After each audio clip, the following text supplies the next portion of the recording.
அல்ல, ஒரு ரகசியம், ஒரு வடிவம், ஒரு முழுமை. மூன்றில் தொடங்கியது, மூன்றில் வளர்கிறது, மூன்றில் நிறைவு பெறுகிறது. அதுவே வாழ்க்கை. இன்று நாம் பேசப்போகும் உண்மை ஃபண்டமெண்டல், சென்டிமெண்டல், இன்கிரிமெண்டல். மனித வாழ்வின் 3 அடித்தளங்கள்.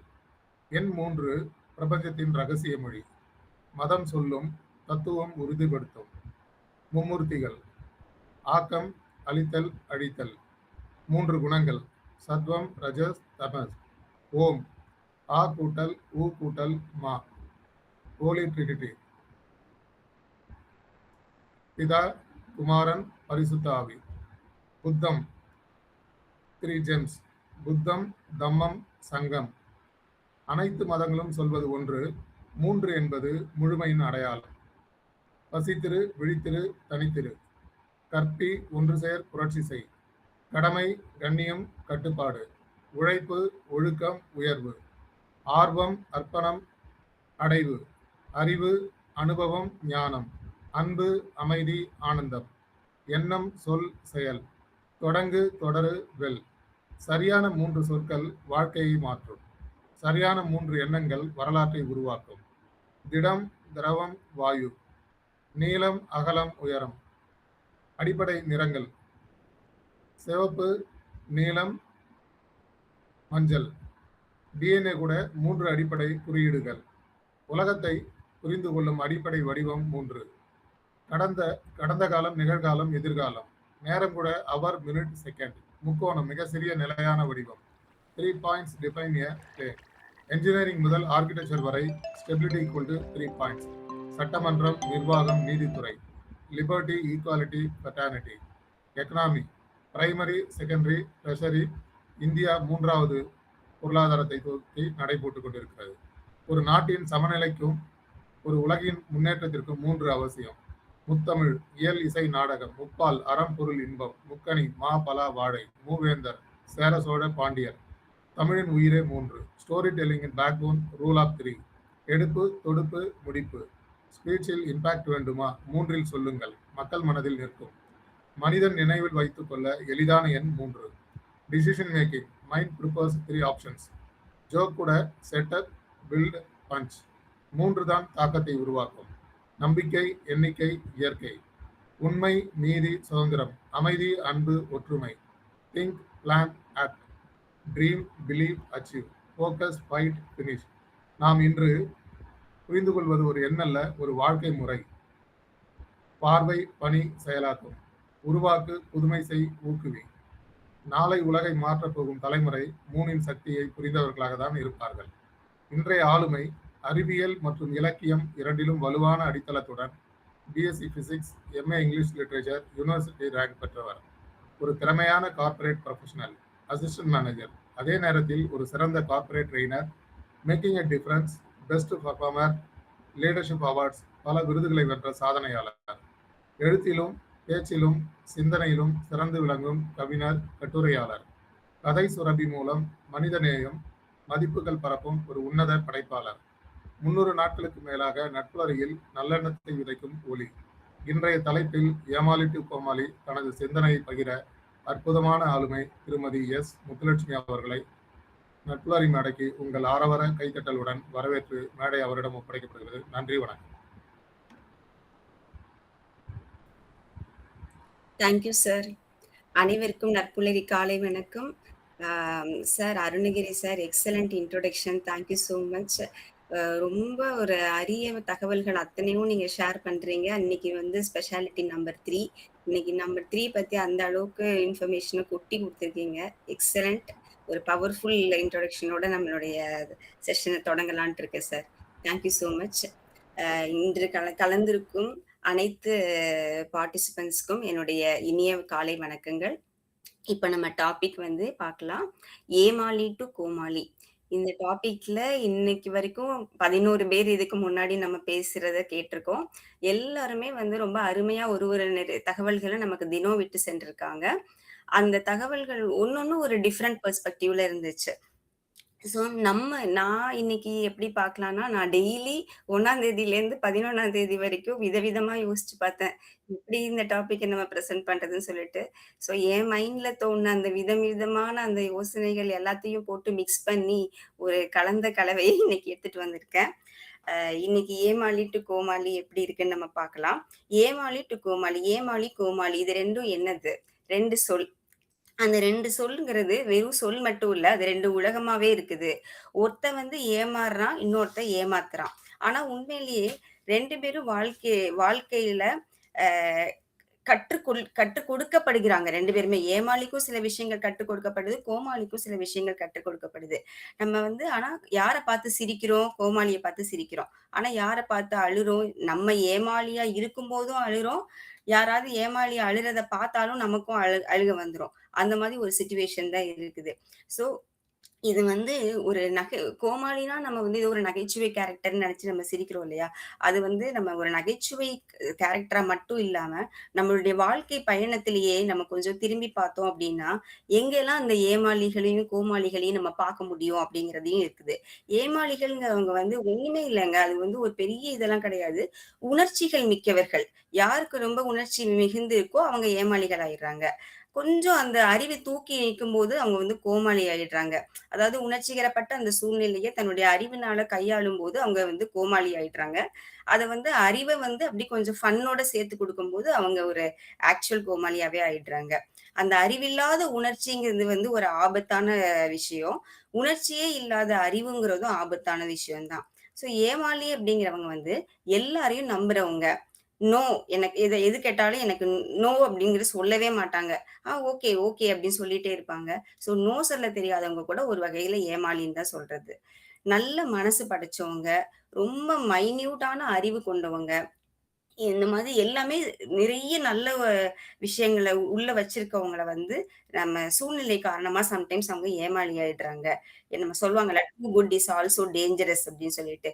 அந்த மாதிரி எப்பவுமே நம்ம ரொம்பவும் நல்லவங்களா இருந்தாவும் சம்டைம்ஸ் ஏமாளி ஆக்கப்பட்டுடுறோம். ஆம். இப்ப நம்ம செஷன்ல இதுக்கு முன்னாடி டிஸ்கஸ் பண்ண மாதிரி பணத்த குடுத்துட்டு ரொம்ப தெரிஞ்ச க்ளோஸ் ஃப்ரெண்ட்ஸ் கிட்டயே பணத்த குடுத்து ஏமாறுறது அந்த மாதிரிலாம். ஸோ ஒரு ஏமாளியுடைய இது வந்து கடைசியில ட்ராஜடில இருக்கும். ஆனா கோமாளிங்கிறது பார்த்தா, அவங்க வந்து சூழ்நிலைய பயன்படுத்த தெரிஞ்சவங்க. நகைச்சுவையால உண்மைய வந்து உலகத்துக்கு எடுத்து சொல்றவங்க. உலகத்தையே தன்னோட கையில கண்ட்ரோல்ல வச்சுப்பாங்க. ஏன்னா, அவங்க நின்னு செய்ற அந்த ஆக்ட்ல தான் வந்து அன்னைக்குடைய அந்த ஆடியன்ஸ் அத்தன பேரையும் சிரிக்க வைக்கிற அந்த ஃபுல் கண்ட்ரோலும் அந்த ஒரு கோமாளியுடைய கையில தான் இருக்கு இல்லையா? அது மாதிரி லைஃப்லயும் கோமாளிகளுடைய கையில தான் கண்ட்ரோல் இருக்கு. அப்படி நம்ம கோமாளியா இருக்க போறோமா, ஏமாளியா இருக்க போறோமாங்கிற அந்த கண்ட்ரோலும் நம்ம கிட்ட தான் இருக்கு. அப்படிங்கிற இந்த இத வந்து ஒரு டிஃபரண்டான பெர்ஸ்பெக்டிவ்ஸ்ல நம்ம பார்க்கலாம் அப்படின்னு ட்ரை பண்றேன். அப்ப நான் இத பத்தி யோசிச்சுட்டு இருக்கும்போது என்ன தோணுச்சு எனக்கு அப்படின்னா, ஒரு அ எப்பலாம் நம்ம லைஃப திரும்பி பார்த்தோம் அப்படின்னு சொன்னா, ஒரு காலேஜ் டேஸ்லாம் முடிச்சுட்டு நம்ம வந்து முதல்ல வந்து வேலைக்கு வரோம். வேலைக்கு வரும்போது அ ஒரு வெளியூர்ல வேலை கிடைக்குது. அப்ப வந்து பெற்றோர்கள் வந்து நம்மள அந்த வெளியூர்ல கொண்டாந்து வேலைக்கு விட்டுட்டு திரும்பி செல்லும்போது, அந்த சூழ்நிலையில அது ஒரு பெண்ணா இருக்காலும், இல்ல ஆணா இருக்கலாம். நான் பெண்ங்கிறதுனால ஒரு பெண்ணுடைய சூழ்நிலையிலருந்து நான் பார்த்து சொல்றேன். அப்ப அவங்க விட்டுட்டு போம்போது என்ன ஆகும்னா, இவ்வளவு நாள் வீட்ல இருந்து அவங்கள அ என்ன சொல்றது? அப்படி போற்றி அப்படி செல்லமா வளர்த்த பசங்கள, ஒரு இடத்துல வேலைக்குன்னு வெளியூர்ல விட்டுட்டு ஒரு ஹாஸ்டல்ல ஸ்டே பண்ற சிச்சுவேஷன் வரும்போது, அவங்க திரும்பி போகும்போது, அந்த பெற்றோர்களுக்கு ஏற்படுற அந்த வலி இருக்கும்ல, அந்த தருணம் வந்து பெற்றவர்கள் வந்து, "ஐயோ! குழந்தைய பிரிஞ்சு நம்ம இருக்கணுமே, குழந்தை கஷ்டப்படுவாளே!" அப்படின்னு நெனைக்கிற அந்த தருணத்துல, பெற்றவர்கள் ஏமாளி ஆயிடுறாங்க. அ அப்போ வந்து அந்த வரும்ல அந்த கண்ணீரான சிச்சுவேஷன். அப்போ நம்ம கண்ணீர பார்த்தா குழந்தை வந்து மனசு கஷ்டப்படுவாளே அப்படின்னு நெனச்சு, அந்த கண்ணீர மறைக்க நெனைக்கிற அந்த தருணத்துல வந்து, அப்போ வந்து அதே ஏமாளியான பெற்றோர்கள் கோமாளியாவும் மாறிடுவாங்க. அதே மாதிரி அந்த குழந்தைங்க வந்து நம்ம அழுதோம்னா பெத்தவங்க கஷ்டப்படுவாங்களே அப்படின்னு நெனச்சு, அவங்களும் வந்து தன்னோட கண்ணீர மறைக்க நெனைப்பாங்கல்ல. அப்ப ஏமாளிலேருந்து கோமாளி ஃபேஸுக்கு அவங்களும் மாறுறாங்க. இது ஒரு இது தோணுச்சு. ஓகே. இந்த ஸ்டேஜ தாண்டி தாண்டி நெக்ஸ்ட் கல்யாணம். கல்யாணம் ஆகி போம்போது என்ன நடக்குது? ஒரு கல்யாணம்ங்கிறது ஒரு பெரிய கிரேட் ஈவென்ட். நல்ல ஒரு மகிழ்ச்சிகரமான அந்த சிச்சுவேஷன் அன்னைக்கு ஃபுல் ஃபங்ஷனும் முடிஞ்சு, கடைசியில வீட்டுக்கு அந்த எல்லாம் முடிச்சு கிளம்புறச்ச, அந்த பெண் வந்து அன்னைக்கு திருமணத்துல அந்த வைபவத்துல தார வார்க்கப்பட்டு அந்த பெண்ண வந்து இன்னொரு குடும்பத்துக்கு தார வார்த்து குடுக்குறாங்க. அப்படி குடுக்கும்போது அது ஒரு மகிழ்ச்சிகரமான வைபவம். ஆனா அந்த வைபவத்திலயும் இத்தன வருஷம் போற்றி வளர்த்த அந்த பெண்ண வந்து இன்னைக்கு இன்னொரு வீட்டுக்கு குடுக்கும்போது, அவளுக்குன்னு ஒரு தனி குடும்பம் அமையும்போது, அது வந்து ஒரு சந்தோஷமான விஷயமா இருந்தாலும், தான் வளர்த்த அந்த பொண்ணு நம்ம பிரியிறோமே அப்படின்னு அந்த நெனைக்கும்போது கண்ணீர் வழிகிறதுல்ல. அந்த தருணம் வந்து பெற்றோர்களுக்கு ஒரு ஏமாளியான தருணத்தையும், அதே நேரம் நம்ம அழுதோம்னா குழந்தை அந்த வீட்ல போய் நல்லா சந்தோஷமா இருக்க மாட்டாளேன்னு நெனச்சு கண்ணீர துடைக்கிறாங்கல்ல. அப்ப அவங்க கோமாளிகளா மாறுறது. அதே சிச்சுவேஷன்ல அந்த பெண் வந்து நம்ம அப்பா முன்னாடி, அம்மா முன்னாடி அழுதோம் அப்படின்னா, அவங்க ஹேப்பியா இருக்க மாட்டாங்களேன்னு நெனச்சு தன்னுடைய கண்ணீர தொடச்சுட்டு அந்த வீட்டுக்கு போறது, சிரிச்சுக்கிட்டு, "இட்ஸ் ஓகேப்பா. I can adjust. No problem" அப்படி சொல்லிட்டு அ எவ் அப்படி ஒரு அப்படி அதாவது அவங்களுக்கு அப்படி உள்ள அவ்வளோ கண்ணீர் இருக்கும். ஆனா மறைச்சுட்டே வந்து சிரிச்சுட்டே அப்படி போவாங்க இல்லையா? அப்ப வந்து அவங்களே வந்து ஏமாளிலேருந்து கோமாளியா டிரான்சிஷன் ஆகுற அந்த ஃபேஸ். இத யோசிச்சு பார்த்தேன். இந்த மாதிரி ஒரு ஒரு தருணங்கள்லயும் வந்து ஒருத்தருமே ஏமாளி ஃபேஸ்லயும் இருக்காங்க, கோமாளி ஃபேஸ்லயும் இருக்காங்க. இந்த ஃபேஸ்க்கும் அவங்க மாத்தி, மாத்தி, மாத்தி போகும்போது, ஒண்ணுமே இல்லங்க. ஒரு சாதாரண மனுஷங்க தான் நம்ம. ஆனா 2 முகமூடி வச்சிருப்போம். ஒண்ணு ஏமாளிங்கிற ஒரு மாஸ்க். இன்னொன்னு வந்து கோமாளிங்கிற மாஸ்க். நம்ம எப்போ எல்லாம் அந்த ஏமாளிங்கிற சிச்சுவேஷன்ல நம்ம கட்டுண்டு போயிருப்போமோ, அப்ப அந்த ஏமாளிங்கிற மாஸ்க் எடுத்து மாட்டிப்போம். கோமாளிங்கிற ஃபேஸ்க்கு டிரான்சிஷன் ஆகும்போது அந்த மாஸ்க் எடுத்து மாட்டிப்போம். ஸோ நம்ம எந்த மாஸ்க் எடுத்து மாட்டிட்டு நம்ம ரிஃப்ளெக்ட் பண்றோமோ, அதுக்கேத்த மாதிரி நம்ம ஏமாளியாவும் ஆகும், கோமாளியாகவும் ஆகும். அப்படிங்கிற மாதிரி இந்த சிச்சுவேஷன் எனக்கு ஞாபகம் வந்துச்சு. இது உங்ககிட்ட ஷேர் பண்ணணும்னு நெனச்சேன். அ அதுக்கப்புறம் அ ஒரு உங்களுக்கு எல்லாருக்கும் கதை பிடிக்கும்னு நெனைக்கிறேன். ஒரு சின்ன கதை சொல்லலான்ட்டு இருக்கேன். அ அந்த கதை எப்படின்னா, அ ஒருத்தர் வந்து அவர் ஏமாளியா, கோமாளியா அப்படின்னு சொல்லிட்டு கதையோட எண்ட்ல தான் நம்ம பார்ப்போம். அவங்க ஒருத்தர் இருப்பாரு. அவருக்கு முன்னாடி ஒரு 2 கோமாளி இருப்பாங்க. அந்த அதாவது இது ஒரு கதையா கவனிங்க அப்பதான் புரியும். அவருக்கு அந்த கோமாளியா இருக்கிற அந்த கேரக்டர் இருக்காங்கல்ல, அவங்களுக்கு வந்து அவரோட தலைவன் யாருன்னா ஒரு நடிகன். அந்த நடிகன் தலைவனா இருக்கும்போது, அ அப்படியே இவன் வந்து அப்படியே ஒரு யங் ஏஜ்ல இருப்பான். ஒரு சின்ன பையன் ஸ்டேஜ்ல. "அப்பா என்னோட தலைவர்னா அவன் தான் ஹீரோப்பா. அவர மாரி யாருமே இருக்க முடியாது." அ அ அந்த தலைவன் வந்து என்னன்னா ஒரு நடிகன்னு சொன்னேன் இல்லையா? ஸோ நடிக்கும்போது அப்பா அப்படி ஒரு காதல் படங்கள்லயும் சரி, அந்த காதல் காட்சிகள்ல புகைப்பிடிக்கிற ஸ்டைலு, அவர் தண்ணி அடிக்கிற ஸ்டைலு, அவர் அந்த சண்டை போடுற ஸ்டைலு அப்படி சொல்லிட்டு அப்படி வந்து தலைவன அவன் பண்ற ஒரு ஆக்ஷனுக்கும் இவங்க வந்து அப்படி ஒரு எக்ஸ்பிரஷன் குடுத்துட்டு இருப்பாங்க. அவ்ளோ கொண்டாடுவாங்க தலைவன. அப்போ வந்து அவனுக்கு ஒரு கப் காஃபி டீ குடிக்க கூட காசு இருக்காது. ஆனா அந்த தலைவரோட படம் ரிலீஸ் ஆச்சுன்னா 100,00,00,000 வசூல் ஆகியே ஃபர்ஸ்ட் டேயே 100,00,00,000 வசூல் வரணும் அப்படிங்கிறதுக்கு இவன் மாடா உழைப்பான். அந்த அளவுக்கு விழுந்து விழுந்து இது பண்ணுவான். அதுக்கப்புறம் பார்த்தீங்கன்னா, சும்மா இருக்கிற டைம்லலாம் வந்து அப்படியே ஃப்ரெண்ட்ஸ் கிட்ட அப்படியே தலைவர பத்தி புகழ்ந்து புகழ்ந்து பேசுறது, சோசியல் மீடியால போஸ்ட் போடுறது, போஸ்டர பார்த்து கிஸ் பண்றது, அப்படி இப்படின்னு எக்ஸ்பிரஷன் குடுக்குறதுலலாம் அந்த அளவுக்கு அப்படி தலைவருக்காக உயிரையே கூட விடுற அளவுக்கு ரத்தத்த கொட்டி உழைப்பாரு தலைவனுக்காக. அப்படி இது பண்ணும்போது ஒரு நாள் வந்து இந்த மாதிரி இந்த பையன் இப்படி இருக்கானே, நம்ம எவ்வளோ சொன்னாலும் கேட்கவே மாட்டேங்கிறானேன்னு சொல்லி அவங்களோட பேரண்ட்ஸ் ரொம்ப வருத்தப்படுவாங்க. சரி இவன் இப்படி சொல்லிட்டே இருந்தா இவன் வந்து திருந்த மாட்டான். இவனுக்கு என்ன பண்ணலாம்? ஒரு கால் கட்டு போட்டுறலாம். கால் கட்டு போட்டு இவனுக்குன்னு ஒரு குடும்பம் வந்துரும். அப்போனா பொறுப்பாயிடுவான். இவன் அப்பவாச்சும் திருந்திடுவான் அப்படின்னு நெனச்சு, குருட்டு கழுகுக்கு வழி சொல்ற ஒரு கோழி குஞ்சுன்னு சொல்லுவாங்கல்ல, அந்த மாதிரி ஒரு கதையா போய் அவனுக்கு ஒரு கல்யாணமும் பண்ணி வைப்பாங்க. சரி, அப்படி ஒழுங்கா படிச்சு கூட முடிக்காத இந்த பையன நம்பி ஒரு பொண்ணும் வாக்கப்பட்டு வந்துருவாங்க. வந்தா அந்த கல்யாணம் ஆன புதுசுல அந்த பொண்ணுகிட்ட சரி, ஓகே அவ சந்தோஷமா நல்லபடியா வாழ்ந்துட்டு இருப்பா. அப்படி வாழ்ந்துட்டு இருக்கும்போது என்ன பண்ணுவான், திருப்பியும் கொஞ்ச நாள் கழிச்சு அந்த பழக்கம் போகாதும்பாங்கல்ல, மறுபடியும் வந்து அந்த தலைவருக்காக உருகி, உருகி எல்லாம் பண்றது, அந்த கூடா நட்புல சேர்ந்து தண்ணி அடிக்கிறது, இது பண்றது, அது பண்றதுன்னு எல்லா ஆட்டமும் போடுவான். எல்லாம் பண்ணிட்டு கடைசியில அவனுக்கு ஒரு பிள்ளையும் பொறந்துரும். அந்த பொறந்ததுக்கு அப்புறம் கூட இவன் திருந்தவே மாட்டான். இப்படியே தான் பண்ணிட்டு இருப்பான். அப்புறம் ஒரு நாள் என்ன ஆகும், தனி இதுல சண்டை போட்டுட்டு தனியா வேற போயிடுவான். ஒய்ஃப கூப்பிட்டுட்டு, பேரண்ட்ஸ் நம்மள திட்டிட்டே இருக்காங்க அப்டி சொல்லிட்டு.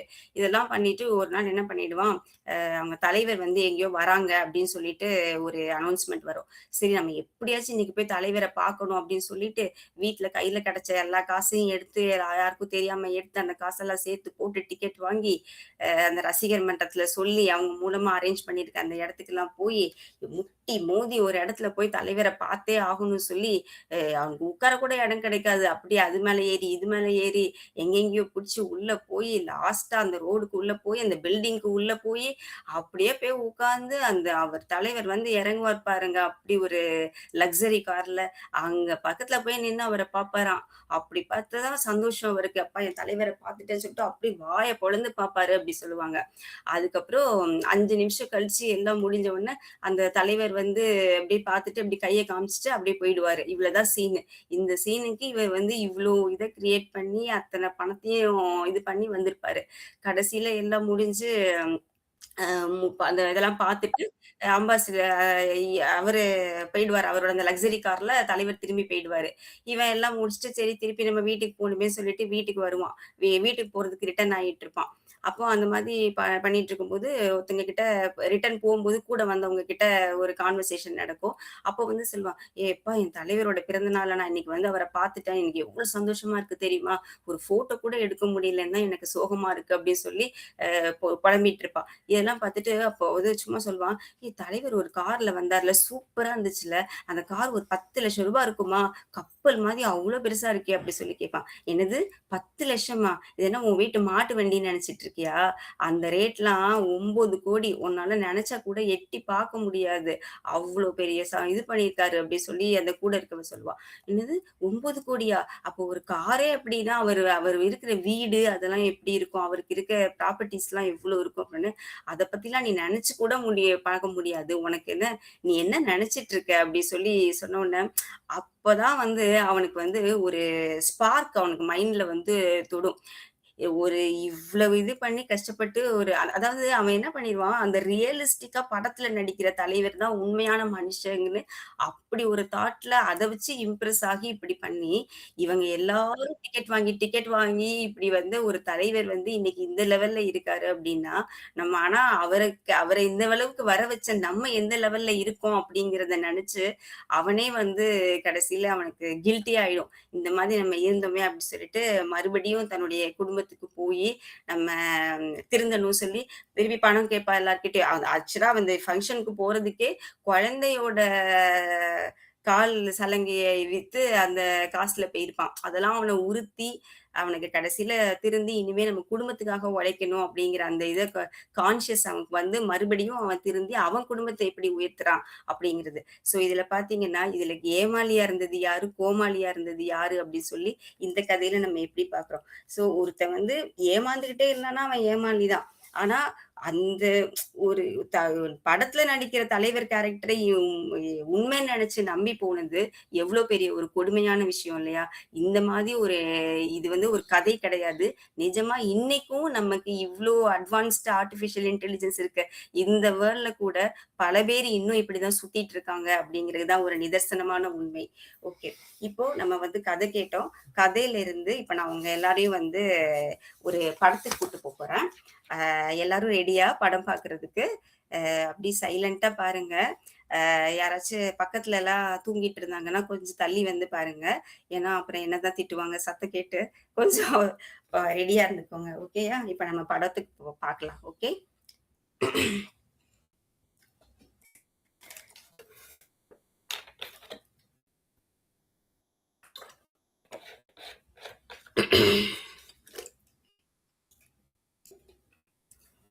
Junior, junior, junior. Yes pass.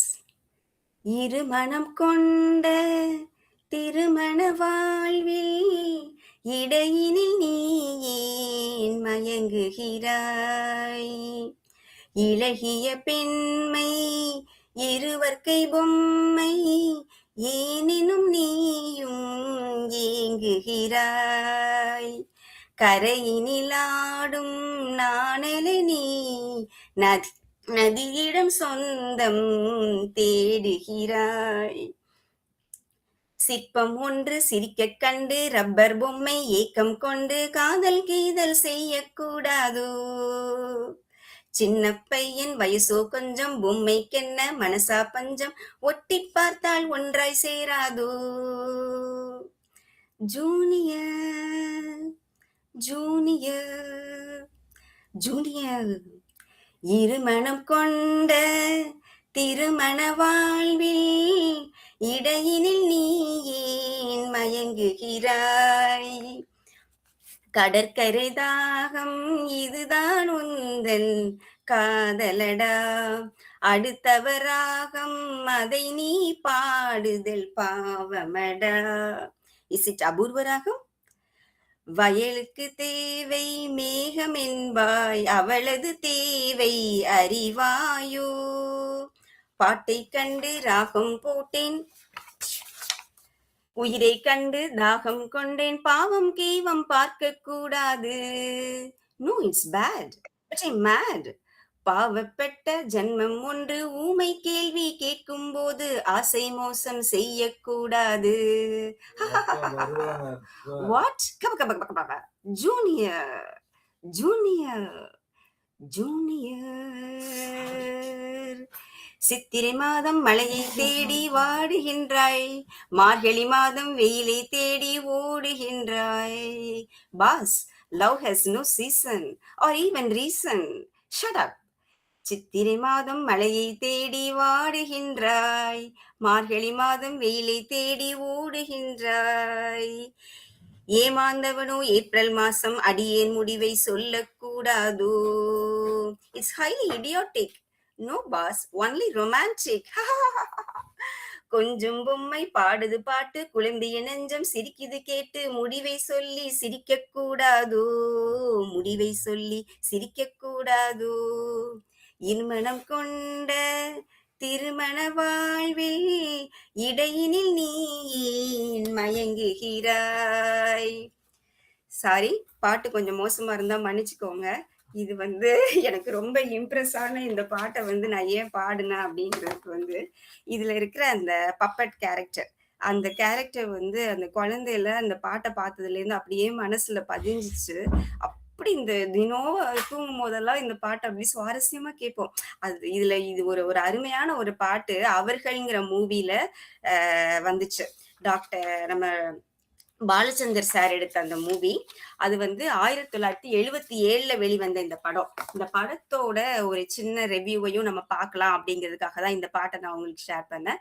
இதுல அந்த பப்பட் ரொம்ப ஒரு அழகான பப்பட். இந்த உண்மையிலே சொல்றேன், இப்படி அந்த படத்துல அந்த பப்பட்டை இது வரைக்கும் நான் பார்த்ததே கிடையாது. அதுக்கப்புறம் எத்தனையோ நம்ம பப்பட் ஷோ பார்த்திருப்போம், அதுல எல்லாம் வேற வேற மாதிரி வரும். ஆனா அந்த படத்துல அந்த பப்பட்டை அடிச்சுக்க ஆளே கிடையாதுன்னு சொல்லுவோம். அவ்வளவு சூப்பரா ரொம்ப அழகா இருக்கும். ஓகே, இந்த படத்தோட ஸ்பெஷாலிட்டி என்னன்னா, இந்த படத்துல நம்ம பாலச்சந்தர் சார் டைரக்ட் பண்ண படம், எம்எஸ்வி சார் இயக்கம், கண்ணதாசனுடைய லிரிக்ஸ், அதுக்கப்புறம் 3 ஸ்டார் ரஜினிகாந்த், ரவிக்குமார், கமல்ஹாசன், அவங்க 3 ஹீரோ, ஒரே ஹீரோயின் நம்ம சுஜாதா மேடம். இவங்க எல்லாரும் சேர்ந்து கலக்குன ஒரு படம் தான் இந்த அவர்கள்ங்கிறது. இந்த படத்தோட என்னன்னா ஒரு முக்கோண காதல் தான் இதுல ரெப்ரசென்ட் பண்ணிருப்பாங்க. ஆனா முக்கோண காதல்னா எத்தனையோ படங்கள் இது மாதிரி வந்திருக்கு. ஆனா இதுல ஒரு இதுவும் ஒரு அழகான ட்விஸ்ட் அண்ட் டர்ன்ஸோட இருக்கும். எப்படி ஒரு சாடிஸ்டான ஒரு ஹஸ்பண்ட், அந்த அப்படி இருந்த ஒரு மாஜி கணவன், அப்புறம் ஒரு மென்மையான மனசு இருந்த ஒரு மாஜி காதலன், அப்புறம் அந்த ஒரு சூழ்நிலையில ஒரு ஹெல்ப் பண்ற ஒரு ஆபீஸ் ஃப்ரெண்டு, இந்த மாதிரி ஒரு கேரக்டர்ஸை வச்சு இந்த படம் பண்ணியிருப்பாங்க.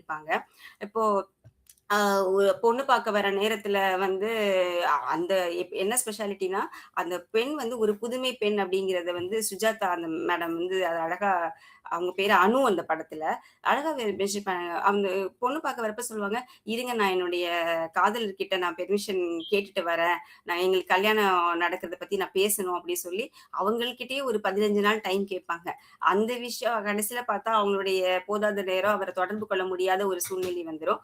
இத விஷயம் விஷயத்த தெரிஞ்சுக்கிட்ட அந்த ஹஸ்பண்ட் வந்து கல்யாணத்துக்கு அப்புறம் எப்படிலாம் அவங்கள டார்ச்சர் பண்றாரு. அப்படி அந்த சாடிஸ்ட் கேரக்டர் அத ஃபுல்லாத்தையும் காமிச்சிருப்பாங்க. இந்த படத்துல வந்து கமல் சார் வந்து அந்த பப்பட் இதுக்கு வந்து எப்படின்னா, வாயே அசைக்கக் கூடாது. ஆனா அந்த பாட்ட அந்த இது அந்த எக்ஸ்பிரஷன்ஸ் அந்த இது எல்லாமே எக்ஸ்பிரஷனும் வரும், வார்த்தையும் வரணும். அதுக்கு பேரு வந்து ஒரு டெக்னிக் என்னன்னா, வென்ட்ரிலாக்கிசம் மாயக்குரல் அப்படிங்கிற ஒரு அந்த டெக்னிக்க அந்த காலத்திலேயே வந்து பாலச்சந்தர் இந்த படத்துல இது பண்ணியிருப்பாங்க. இந்த இந்த டெக்னிக்க கத்துக்கிட்டு வந்து கமல் அதுல நடிச்சாரு அப்படி சொல்லுவாங்க. அவ்வளோ ஒரு டேலண்டான ஆர்டிஸ்ட் அவரு. அ அந்த அளவுக்கு நல்லா இருந்துச்சு. ஸோ இது வந்து என்னன்னா, அ இதுல ஒரு இது அ 3 ஆண்களுக்கு நடுவுல ஒரு பெண் மாட்டிட்டு, அவங்க வந்து எப்ப ஏமாளியா இருந்தாங்க, எப்போ வந்து கோமாளியா இருந்தாங்க, அப்படிங்கிறதும் ஒரு ஒரு ஆங்கிள்ல நம்ம பார்க்கலாம். அதுக்கப்புறம் இந்த 3 பேர தாண்டி ஒரு கேரக்டர் இருப்பாங்க. லீலாவதின்னு அவங்களோட அம்மா. சாரி யாரோட அம்மான்னா, கணவருடைய அம்மா இவங்களோட மாமியார். சுஜாதா மேமோட மாமியார். அவங்க வந்து எப்படி அவங்களுக்கு வந்து கடைசி வரைக்கும் உறுதுணையா இருந்தாங்க, அப்படிங்கிறது எல்லாமே இந்த படத்துல இன்ச் பை இன்ச் அவ்வளோ அழகா காமிச்சிருப்பாங்க. இதுல வந்து என்னன்னா, ஒரு விவாகரத்தான பெண் வந்து விவாகரத்துக்கு அப்புறமும் வந்து அந்த தாலிய வந்து அணிஞ்சுட்டு இருக்கலாமா, அந்த மாங்கல்யத்த. அவங்க வந்து அதை அணியலாமா, அணியக்கூடாதா? அது அணிஞ்சா அவங்களுக்கு வந்து டிஸ்டர்பன்ஸா இருக்குமா? கடைசியில அவங்க அத என்ன டிசைட் பண்றாங்க? அப்படிங்கிறது எல்லாத்தையுமே வந்து அந்த படத்துல காமிச்சிருப்பாங்க. இதுல வந்து புதுமை பெண்ணா அவங்க எப்போ இருப்பாங்க அப்படின்னா, ஒரு ஒரு கட்டத்துல வந்து ஹஸ்பண்ட் கிட்டயே அந்த கல்யாணத்துக்கு முன்னாடி அவங்க சொல்றது, இந்த மாதிரி நான் ஒருத்தர் இது பண்றேன், நான் அவர்ட்ட பேசணும்னு சொல்லி உண்மைய சொல்றது. அதுக்கப்புறம் அவர் டார்ச்சர் எல்லாம் அந்த மாதிரிலாம் பண்ணும்போது, அந்த டார்ச்சர தாண்டி வந்து, இல்ல எனக்குன்னு ஒரு சுய கௌரவம் இருக்கு, அப்படிங்கிறத நிலைநாட்டுறதுக்காக அவங்க வந்து வெளியில வர்றது. அந்த மாதிரிலாம் இருக்கும்போது, அவங்க வந்து ஒரு புதுமை பெண்ணா அதுல இது பண்றாங்க. இந்த மூவியவே வந்து ஒரு கிளாசிக் மூவி அப்படின்னு சொல்லலாம். ஏன்னா நான் சொன்ன மாதிரி இவ்வளவு தாட்ஸ ஒண்ணா போட்டு இது பண்ணதுக்கு. இதுல வந்து அ அந்த வென்ட்ரிலாக்கிசம் கான்செப்ட்ட இது அந்த படத்துல தான் ஃபர்ஸ்ட் இன்ட்ரோடியூஸும் பண்ணாங்க. அது ஒண்ணு. அதுக்கப்புறம் ஒரு 3 டயலாக்ஸ் அந்த படத்துல வரும். ஒரு பவர்ஃபுல்லான டயலாக்ஸ். சரித்திரத்துல இடம் பெறணும்னா, நம்ம சந்தோஷமா வாழக்கூடாது. 1. 2 ஒரு படம் பார்த்தா சென்சார் சர்டிபிகேட்ல இருந்து பார்க்கணும் அப்படிங்கிறது. 3வது காதலை நான் முதல்ல சொல்லியிருந்தா என் மதிப்பு போயிருக்கும். ஆனா இப்பவும் சொல்லலைன்னா அந்த காதலுக்கே மதிப்பு போயிருக்கும் அப்படின்னு சொல்றது. இந்த மாதிரி ஒரு பவர்ஃபுல்லான வசனங்களையும் அந்த படத்துல இருந்துச்சு. அப்போ கடைசியில வந்து இன்னொரு வசனம் வரும். "நீ நல்லா வாழணும்னு நினைக்கிறியா? இல்ல எல்லாருக்கும் நல்லவளா வாழணும்னு நினைக்கிறியா?" அப்படின்னு சொல்லி இந்த கொஸ்டின் வரும். இந்த கொஸ்டின் தான் அந்த படத்தோட ட்விஸ்ட்டே. இதுல வந்து நம்ம நம்ம நம்ம நெறைய பேர் செய்ற தவறு அதுதான். எல்லாருக்குமே நம்ம நம்ம நம்ம நல்லவங்களா வாழணும் அப்படின்னு நெனச்சுட்டு, நம்ம கடைசியில நம்ம மத்தவங்களுக்கும் நல்லவங்களா வாழ முடியாது. நாமளும் நல்லா வாழ முடியாது. அப்படிப்பட்ட ஒரு சிக்கலான சூழ்நிலையில நம்ம நம்மளே போய் மாட்டிப்போம் அப்படிங்கிறது. கடைசியில வந்து அந்த அவங்க சொல்லும்போது விவாகரத்துங்கிறது ஒரு பரிசு தான் அப்படிம்பாங்க. அது உங்க எல்லாருக்குமே கதை தெரிஞ்சிருக்கும் இல்லையா? அவங்க அந்த மன வாழ்க்கைய முறிச்சுட்டு அவங்க வெளியில வராங்க. வாழ்ந்து தன்னுடைய சுயத்துல வாழணும்னு நினைக்கும்போது, அப்ப அவங்க பார்த்த அந்த எக்ஸ் லவ்வர மீட் பண்றாங்க. அவங்களோட சேர்ந்து வாழணும்னு நினைக்கும்போது, மறுபடியும் அந்த ஹஸ்பண்ட் உள்ள புகுந்து, அந்த சாடிஸ்ட் கேரக்டர்ல வந்து அவங்கள ஏமாத்தி எப்படி பண்றது? கடைசியில அவங்க லாஸ்ட்டா சிக் ஆகும்போது 3 பேரும் அவங்க கூட வந்து நின்னு அவங்கள கவனிச்சுக்கிற மாதிரி ஒரு சிச்சுவேஷன் வரும்போது, அந்த இடத்துல அவங்க கன்ஃப்யூஸ் ஆகாம எப்படி இது பண்ணாங்க? அப்படின்லாம் இதெல்லாம் அனலைஸ் பண்ணா, ஃபர்ஸ்ட் வந்து அவங்க ஆரம்ப கட்டத்துல ஏமாளியா இருப்பாங்க. ஏன்னா, அவங்க வந்து ஒரு எமோஷனல் விக்டிம். கடைசியில இதெல்லாம் நெறைய ட்விஸ்ட் அண்ட் டர்ன்ஸ் நடக்கும்போதெல்லாம், அந்த இடைக்கால போராட்டத்துல அவங்க வந்து ஒரு ரியலைசேஷன் ஸ்டேஜ்ல இருப்பாங்க. கடைசியில 3வதா ஒரு ஸ்டேஜ்க்கு வருவாங்க கிளைமாக்ஸ்ல. அப்பதான் வந்து அவங்க கோமாளியா வருவாங்க. ஏன்னா, அப்ப வந்து அவங்க வந்து மனசோட விடுதலைய நெனச்சு அவங்க ஆக்ஷன் எடுப்பாங்க. அந்த கோமாளியா இருக்கும்போது, அவங்க எடுத்த இது என்னன்னா, ஒரு முடிவு 3வது முடிவு என்ன அப்டின்னா, இந்த நீயும் வேணாம், நீயும் வேணாம். இந்த 2 ஆண்களுமே எனக்கு வேண்டாம். நான் வந்து தனித்து நடக்கப் போறேன் அப்டின்னு சொல்லி அந்த அவங்களோட விதிய அவங்களே டிசைட் பண்ணிட்டு போவாங்க. அதுதான் அந்த master of the game. So எனக்கு வந்து அ ஒரு முடிவ வந்து அவங்க எடுக்கிற அளவுக்கு அந்த அறிவ அவங்க யூஸ் பண்ணது வந்து, அத எடுத்துட்டு தான் லைஃப்ல பட்ட அந்த ஏமாற்றங்கள ஒரு ஏமாற்றமா நினைக்காம சிரிச்சுட்டே அத ஒரு சேலஞ்சா எடுத்துட்டு போனாங்க இல்லையா? அதுதான் வந்து அவங்க வந்து ஒரு கோமாளி கோமாளியா மாறி தன்னுடைய அறிவையும் யூஸ் பண்ணாங்க. ஆனா ஏமாற்றத்துக்கு அடிமையாகாம சிரிச்சுட்டே இது பண்ணாங்க. ஸோ அந்த இடத்துல அவங்களுடைய கோமாளிங்கிற அந்த ஃபேஸும் வந்துச்சு. ஸோ இந்த மாதிரியான ஒரு நல்ல படம் இது. சுருக்கமா சொல்லணும்னா, அனு வந்து ஏமாளியா இருந்தது வந்து எப்போன்னா, பிறருடைய விருப்பத்திற்காக அவங்க வாழ்ந்தப்போ. அவங்க எப்ப கோமாளியா மாறுனாங்கன்னா, தன்னுடைய சுயமரியாதைக்காக உலகத்தோட விதிகள் அத்தனையும் தூக்கி எறிஞ்சிட்டு, அப்படியே ஒரு ஸ்மைல குடுத்துட்டு போயிட்டே இருப்பாங்க. லாஸ்ட்ல அவங்க மாமியார் வந்து அவங்களோட யாருமே வரமாட்டாங்க அவங்க கூட.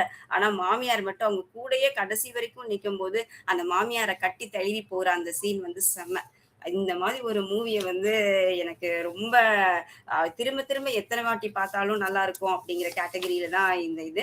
அதுக்கப்புறம் இன்னொரு குட்டி இது பார்த்தேன். என்னன்னா, இது நெக்ஸ்ட் கதை.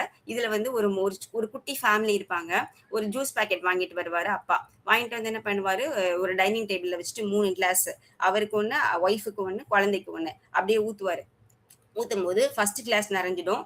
செகண்ட் கிளாஸ் நெறஞ்சிடும். 3வது கிளாஸ்ல ஊத்தும்போது பாதி இடம் காலியா இருக்கும். அப்போ என்ன பண்ணுவாரு, சட்டுன்னு பாட்டில்ல இந்த தண்ணி எடுத்து அதுல மிக்ஸ் பண்ணிடுவாரு. அப்போ அந்த நேரம் பார்த்து ஒய்ஃப் உள்ள வருவாங்களா, அவங்க பார்த்துட்டு, "அடப்பாவி! எனக்கு தண்ணீய ஊத்தி கலந்து வச்சுட்டியா?" அப்படி சொல்லிட்டு ஒரு ஏமாளியா பார்ப்பாங்க. அப்ப பார்த்துட்டு என்ன பண்ணுவாங்க, அவர் அந்த பாட்டில கொண்டு போய் வைக்க போற அந்த சின்ன கேப்ல அவங்க உள்ள புகுந்து கிளாஸ மாத்தி வச்சுருவாங்க. தண்ணி கலந்த கிளாஸ் அவர் சைடு வச்சுட்டு, ஃபுல்லா இருக்க கிளாஸ் அவங்க பக்கத்துல வச்சுட்டு, அப்படி தெரியாத மாதிரி அப்படி குனிஞ்சு வேற ஏதோ பண்ணிட்டு இருப்பாங்க.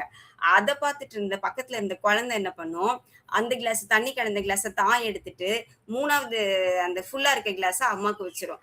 அப்போ கடைசியில 3 பேருக்கும் யார் என்னென்ன கிளாஸ் வச்சுருக்காங்கன்னு தெரியாது. 3 பேரும் ஒண்ணா எடுத்து குடிப்பாங்க. குடிக்கும்போது தான் பார்த்தா, அப்பா, அம்மா 2 பேரும் குடிக்கிற கிளாஸ் வந்து அப்படியே டேஸ்டியா இருக்கும். Fully with juice. ஆனா குழந்தை அப்ப இவங்க 2 பேருக்குமே சர்ப்ரைஸ் ஆயிடும். "எங்கடா நான் தண்ணி கலந்து ஊத்துனேன், இப்படி இருக்குதே!" அப்படின்ட்டு. அப்பாவும் யோசிப்பாரு, அம்மாவும் யோசிப்பாங்க. கடைசியில பார்த்தா குழந்தை தான் அத வச்சிருக்கும். ஸோ இதுல பார்த்தீங்கன்னா, அப்பாவும், அம்மாவும் ஏமாளியா இருந்தாங்களா? கோமாளியா இருந்தாங்களா? கடைசியில உண்மையிலேயே ஏமாளியா இருந்தது யாரு? கோமாளியா இருந்தது யாரு? கடைசியா ஏமாத்தணும்னு நெனச்சு ஏமாளி ஆயிட்டாங்க பேரண்ட்ஸு. அவங்கள வந்து தன்னுடைய புத்திசாலித்தனத்தால கோமாளி ஆக்கிடுச்சு குழந்தை. அந்த மாதிரி ரொம்ப அழகா அந்த கதை ஒண்ணு எனக்கு ரொம்ப புடிச்சிருந்தது. அப்புறம் லாஸ்ட்டா ஒரு சின்ன கதை. இது வந்து ஒரு பவர்ஃபுல்லான மெசேஜ சொல்ற கதை என்னன்னா, ஒரு வயசான ஒரு லேடி ஒருத்தங்க இருப்பாங்க. அவங்களுக்கு வந்து என்ன ஆகும்னா, ஒரு டாக்டர்ட்ட அவங்க போவாங்க. அந்த மாரி எனக்கு சரியாவே தூக்கம் வர மாட்டேங்குது. எனக்கு என்ன இருந்தாலும் என்கிட்ட பணம்லாம் நெறைய இருக்குது. ஆனா எனக்கு தூக்கம் வராதனால நான் ரொம்ப கஷ்டப்படுறேன் அப்படின்னு சொல்லுவாங்க. சரி நீங்க இவ்ளோ கஷ்டப்படுறீங்களே அப்படின்னு சொல்லிட்டு இது பண்ணும்போது, உங்களுக்கு எனக்கு எனக்கு ஏதாவது குடுங்க. அப்பதான் நான் வந்து இதா இருப்பேன் அப்படின்னு. சரி நீங்க கொஞ்ச நேரம் இருங்க. அந்த ஒரு வயசான லேடி இருக்காங்க பாருங்க. அவங்க கூட கொஞ்ச நேரம் பேசிட்டு இருங்க. உங்களுக்கு தானாவே உங்களுடைய கவலைகள் எல்லாம் மறந்து போயிடும் அப்படிம்பாங்க. ஓ! அப்படியா? அப்படி சொல்லி அவங்கட்ட போய் பேசிட்டு இருக்கும்போது, அந்த அந்த அந்த இன்னொரு லேடி அவங்க கிட்ட சொல்லுவாங்க. என்னோட கணவர் வந்து மலேரியா ஃபீவர் வந்து 3 மாசத்துக்கு முன்னாடி இறந்து போயிட்டாங்க. அதுக்கு அது அது தொடர்ந்து என்னோட பையனும் வந்து ஒரு கார் ஆக்சிடென்ட்ல இறந்து போயிட்டாங்க. அப்ப எனக்குன்னு யாருமே இல்ல. நான் ஸ்தம்பிச்சு போய் நின்னுட்டு இருந்தேன். எனக்கு ஒரு வேளை தூங்க முடியாது, சாப்பிட முடியாது. நான் வந்து என்ன பார்த்தே நான் சிரிச்சுக்கிட்ட நாட்கள் கூட எனக்கு கிடையாது. என்னோட லைஃப்ப நானே முடிச்சுக்கலாங்கிற அளவுக்கு நான் விரக்தியில இருந்தேன். அப்படின்னு சொல்லிட்டு சொல்லுவாங்க. அப்ப ஒரு நாள் அவங்க வேலைக்கு போயிட்டு திரும்ப வந்துட்டு இருக்கும்போது, அவங்க பின்னாடியே ஒரு நாய்க்குட்டி ஓடி வந்துட்டே இருக்கும். அவ்ளோ ஒரு குளிரா இருக்கும். அவங்களுக்கு அதனால பார்க்க பாவமா இருக்கும். சரி பாவம் இந்த நாய்க்குட்டி குளிர்ல வாடுதேன்னு சொல்லிட்டு அவங்க வீட்டுக்குள்ள எடுத்துட்டு போவாங்க. எடுத்துட்டு போய் அது கொஞ்சோண்டு பால் ஊத்துவாங்க. அதுவும் குடிச்சிட்டு நல்ல சோர்வா இருந்த நாய்க்குட்டி பால குடிச்சிட்டு குறைக்க ஆரம்பிச்சுட்டு, இவங்க பின்னாடியே வாலாட்டிட்டு அப்படியே அவங்களே சுத்தி சுத்தி வரும். அப்போ இவங்க நினைப்பாங்க, அந்த வால ஆட்டிட்டு சுத்தி வரத பார்த்தோனே, இவங்களுக்கு தன்னறியாமையே வந்து சிரிப்பு வந்துரும். ஸோ இத்தன வருஷம் அவங்களுடைய கணவருடைய மறைவுக்கும், பையனுடைய மறைவுக்கும் அப்புறம் அவங்க சிரிச்ச நாள் அன்னைக்கு தாங்கிறத அவங்க ரியலைஸ் பண்ணிட்டு, அப்போ அவங்க என்ன நினைப்பாங்க, இந்த சின்ன நாய்க்குட்டிக்கு நான் செஞ்ச ஒரு சின்ன ஹெல்ப்பே வந்து என்னைய ஸ்மைல் பண்ண வைக்க முடியும் அப்டின்னா, நான் வந்து யா ம இது மாதிரி இன்னும் நிறைய பேருக்கு நான் ஹெல்ப் பண்ணேன் அப்டின்னா, அது எனக்கு எவ்வளோ சந்தோஷத்த குடுக்கும் அப்டிங்கிற வந்து ஒரு பெரிய லைஃப் லெசன் அவங்களுக்கு அன்னைக்கு கிடைக்கும். அடுத்த நாள் காலையில எந்திச்சு போவாங்க. போயிட்டு அவங்களால முடிஞ்சிச்சு கொஞ்சம் பிரேக்ஃபாஸ்ட்லாம் பண்ணிட்டு என்ன பண்ணுவாங்க, வீட்டு பக்கத்துல இருக்கிற கொஞ்சம் பெட் ரிடனா இருக்கிற எழுந்து சமைக்க முடியாம இருக்க கண்டிஷன்ல இருக்க பீப்புளுக்கு போய் அதை கொடுத்துட்டு அவங்களோட கொஞ்ச நேரம் பேசிட்டு வருவாங்க. அதுக்கப்புறம் அப்போ அந்த பண்ணும்போது அவங்களுடைய அந்த கிராட்டிடியூட பார்த்து இவங்களுக்கு ஹாப்பினஸ் கிடைக்கும். அதுக்கப்புறம் அவங்க வீட்டு பக்கத்துல இருக்கிற சின்ன ஏழை குடும்பத்துல இருக்கிற சின்ன பசங்களுக்குலாம் டியூஷன்ஸ் எடுப்பாங்க. இந்த மாதிரியா அந்த பசங்க வந்து ஃபுல் மார்க் வாங்குறத பார்த்து இவங்களுக்கு அவ்வளோ ஹாப்பி ஆயிடும். அப்புறம் ஒரு ரோட்ல வந்து சிக்னல்ல கிராஸ் பண்றதுக்கு கஷ்டப்பட்டுட்டு இருக்க ஒரு பிளைண்ட் பர்சனுக்கு ஹெல்ப் பண்ணுவாங்க. இது மாதிரி அவங்க அவங்க டே டு டே லைஃப்ல இங்க இருந்து ஆபீஸ்க்கு போயிட்டு போயிட்டு வர அந்த அந்த கேப்ல அவங்க பண்ற சின்ன சின்ன உதவிகள் வந்து அவங்களுக்கு சந்தோஷத்தை கொடுக்கறத அவங்க ரியலைஸ் பண்ணுவாங்க. அப்ப அவங்க every day I try to do something nice for someone. It made me so happy to see them happy. Today I don't know of anybody who sleeps and eat better than I do. I found happiness by giving it to others. அப்படின்னு சொன்ன உடனே அந்த பணக்கார lady ஒருத்தங்க ட்ரீட்மெண்ட்டுக்கு வந்தாங்கல்ல, அவங்களுக்கு வந்து அப்படியே கண்ணுல தண்ணி வந்துடும். அவங்க சொல்லுவாங்க, என்கிட்ட இவ்வளவு பணம் இருக்கு, ஆனா அந்த பணத்தால என்னால எதையுமே வாங்க முடியல. அத்தனையுமே நான் என்னுடைய நிம்மதி, என்னுடைய சந்தோஷம், என்னுடைய உறக்கம், பசி எல்லாத்தையுமே நான் இழந்ததுதான் மிச்சம். இதுல இருந்து எனக்கு ஒண்ணுதான் புரியுது. The beauty of life does not depend on how happy you are, but how happy others can be because of you and your efforts. மாற்றம் தேவை நம் எண்ணங்களிலும் செயல்களிலும் அப்படிங்கிற இந்த கான்செப்ட் தான் இந்த கதையோடது. இதை படிக்கும் போதே எனக்கு ரொம்ப இதுவும் நம்ம டாபிக்கோட லிங்க் ஆகுற மாதிரி இருந்துச்சு.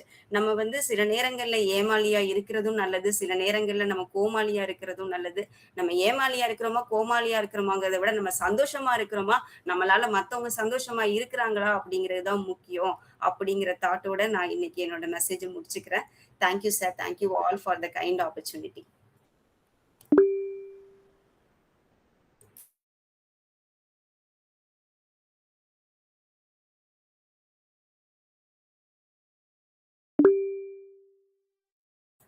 Sir Arunagiri sir. Sir good morning sir. Sir வெளியில போயிடுச்சு, இப்பதான் வந்தது, சிக்னல் இஷ்யூ. நீங்க பின்னோட்ட சொல்லுங்க, நான் ஸ்டார்ட் பண்றேன். யாராவது ஒருத்தர் பின்னோட்ட ஸ்டார்ட் பண்ணுங்க. அனைவருக்கும் நற்புலரி. ரமேஷ் மேடம், அருமையான ஒரு செஷன். ஏமாளி டு கோமாளி. ஆக்சுவலி என்னன்னா, நம்ம டிஃப்ரெண்ட் பர்ஸ்பெக்டிவ்ல இந்த மாசம் ஃபுல்லா பேசினாலும் நிறைய விஷயங்கள், அழகான ஒரு பாட்டு, அவர்கள் படத்தோட எனக்கு ரொம்ப பிடிச்ச அந்த பப்பட் மாதிரி ஒரு ஸ்மார்ட் பப்பட் நம்ம வந்து அதுக்கு பிறகு பார்த்ததே இல்லை தான். நீங்க சொன்னது கரெக்டு தான். ரொம்ப எனக்குமே அந்த சாங் ரொம்ப எனர்ஜெட்டிக் சாங், அருமையா பண்ணீங்க. லைஃப்ல வந்து ஒரு கதையோட எல்லாம் நிறைய கோட் பண்ணீங்க இந்த விஷயத்த. ஆக்சுவலி என்னன்னா, டேக்கோமா என்ன எடுத்துக்கலாம் அப்படின்னா, அமாலியாவும் இருக்கணும் கோமாளியாவும் இருக்கணும், but we should be conscious ரெண்டு போத் ஸ்டேட்லயும் அப்படிங்கிறது ரொம்ப அருமையா உங்களோட உரையில இது பண்ணிச்சு. ரொம்ப ஜனரஞ்சகமா இருந்தது. ஒரு சினிமா, ஒரு கதை, இன்சிடென்ட், அந்த மாதிரி சூப்பரா இருந்தது. அன்பு செலுத்துறது தான் ரொம்ப ரொம்ப இம்பார்ட்டன்ட்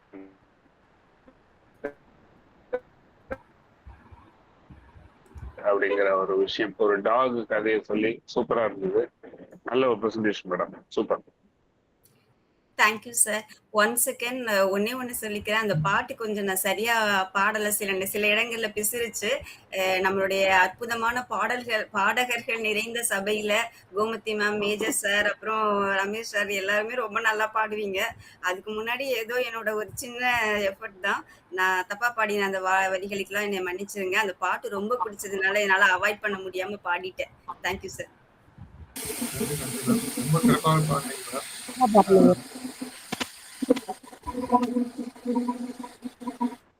அடுத்ததா நான் சொல்லலாமாங்க சார்?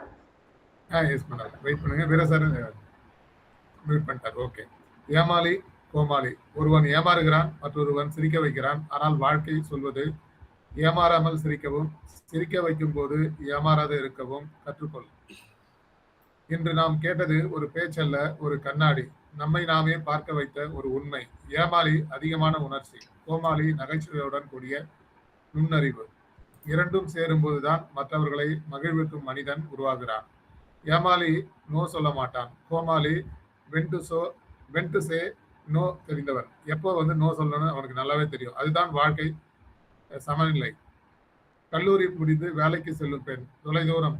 பெற்றோர் ஏமாளி, அன்பால், மகள் ஏமாளி நம்பிக்கையால். திருமணத்திற்கு பிறகு அதே கதை தொடர்கிறது.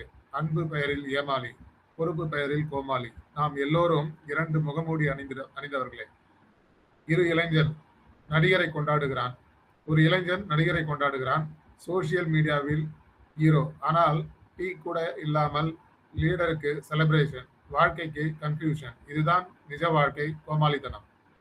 ஒரு படம், ஒரு கதை, ஒரு வாழ்க்கை, ஒரு பெண் ஏமாளியாக தொடங்கி கோமாளியாக மாறி இறுதியில் எனக்கு யாரும் தேவையில்லை, நான் வாழ்கிறேன். இது தைரியம், மாற்றம், உண்மையான விடுதலை. ஒரு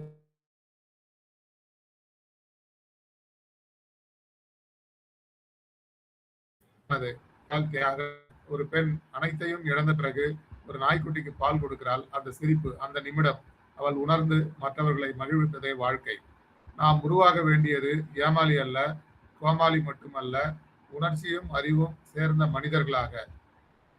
feel, think, act, love, learn, lead. Too much emotion blinds you. Too much logic isolates you. Balance makes you powerful. ஏமாளியிலிருந்து கோமாளியாக மாறுவது வாழ்க்கை. ஆனால் மனிதநேயம் காக்கும் கோமாளியாக இருப்பதுதான் சாதனை. சிரித்து வாழுங்கள், சிந்தித்து வளருங்கள், மற்றவர்களை மகிழ்வித்து உயர்வுங்கள்.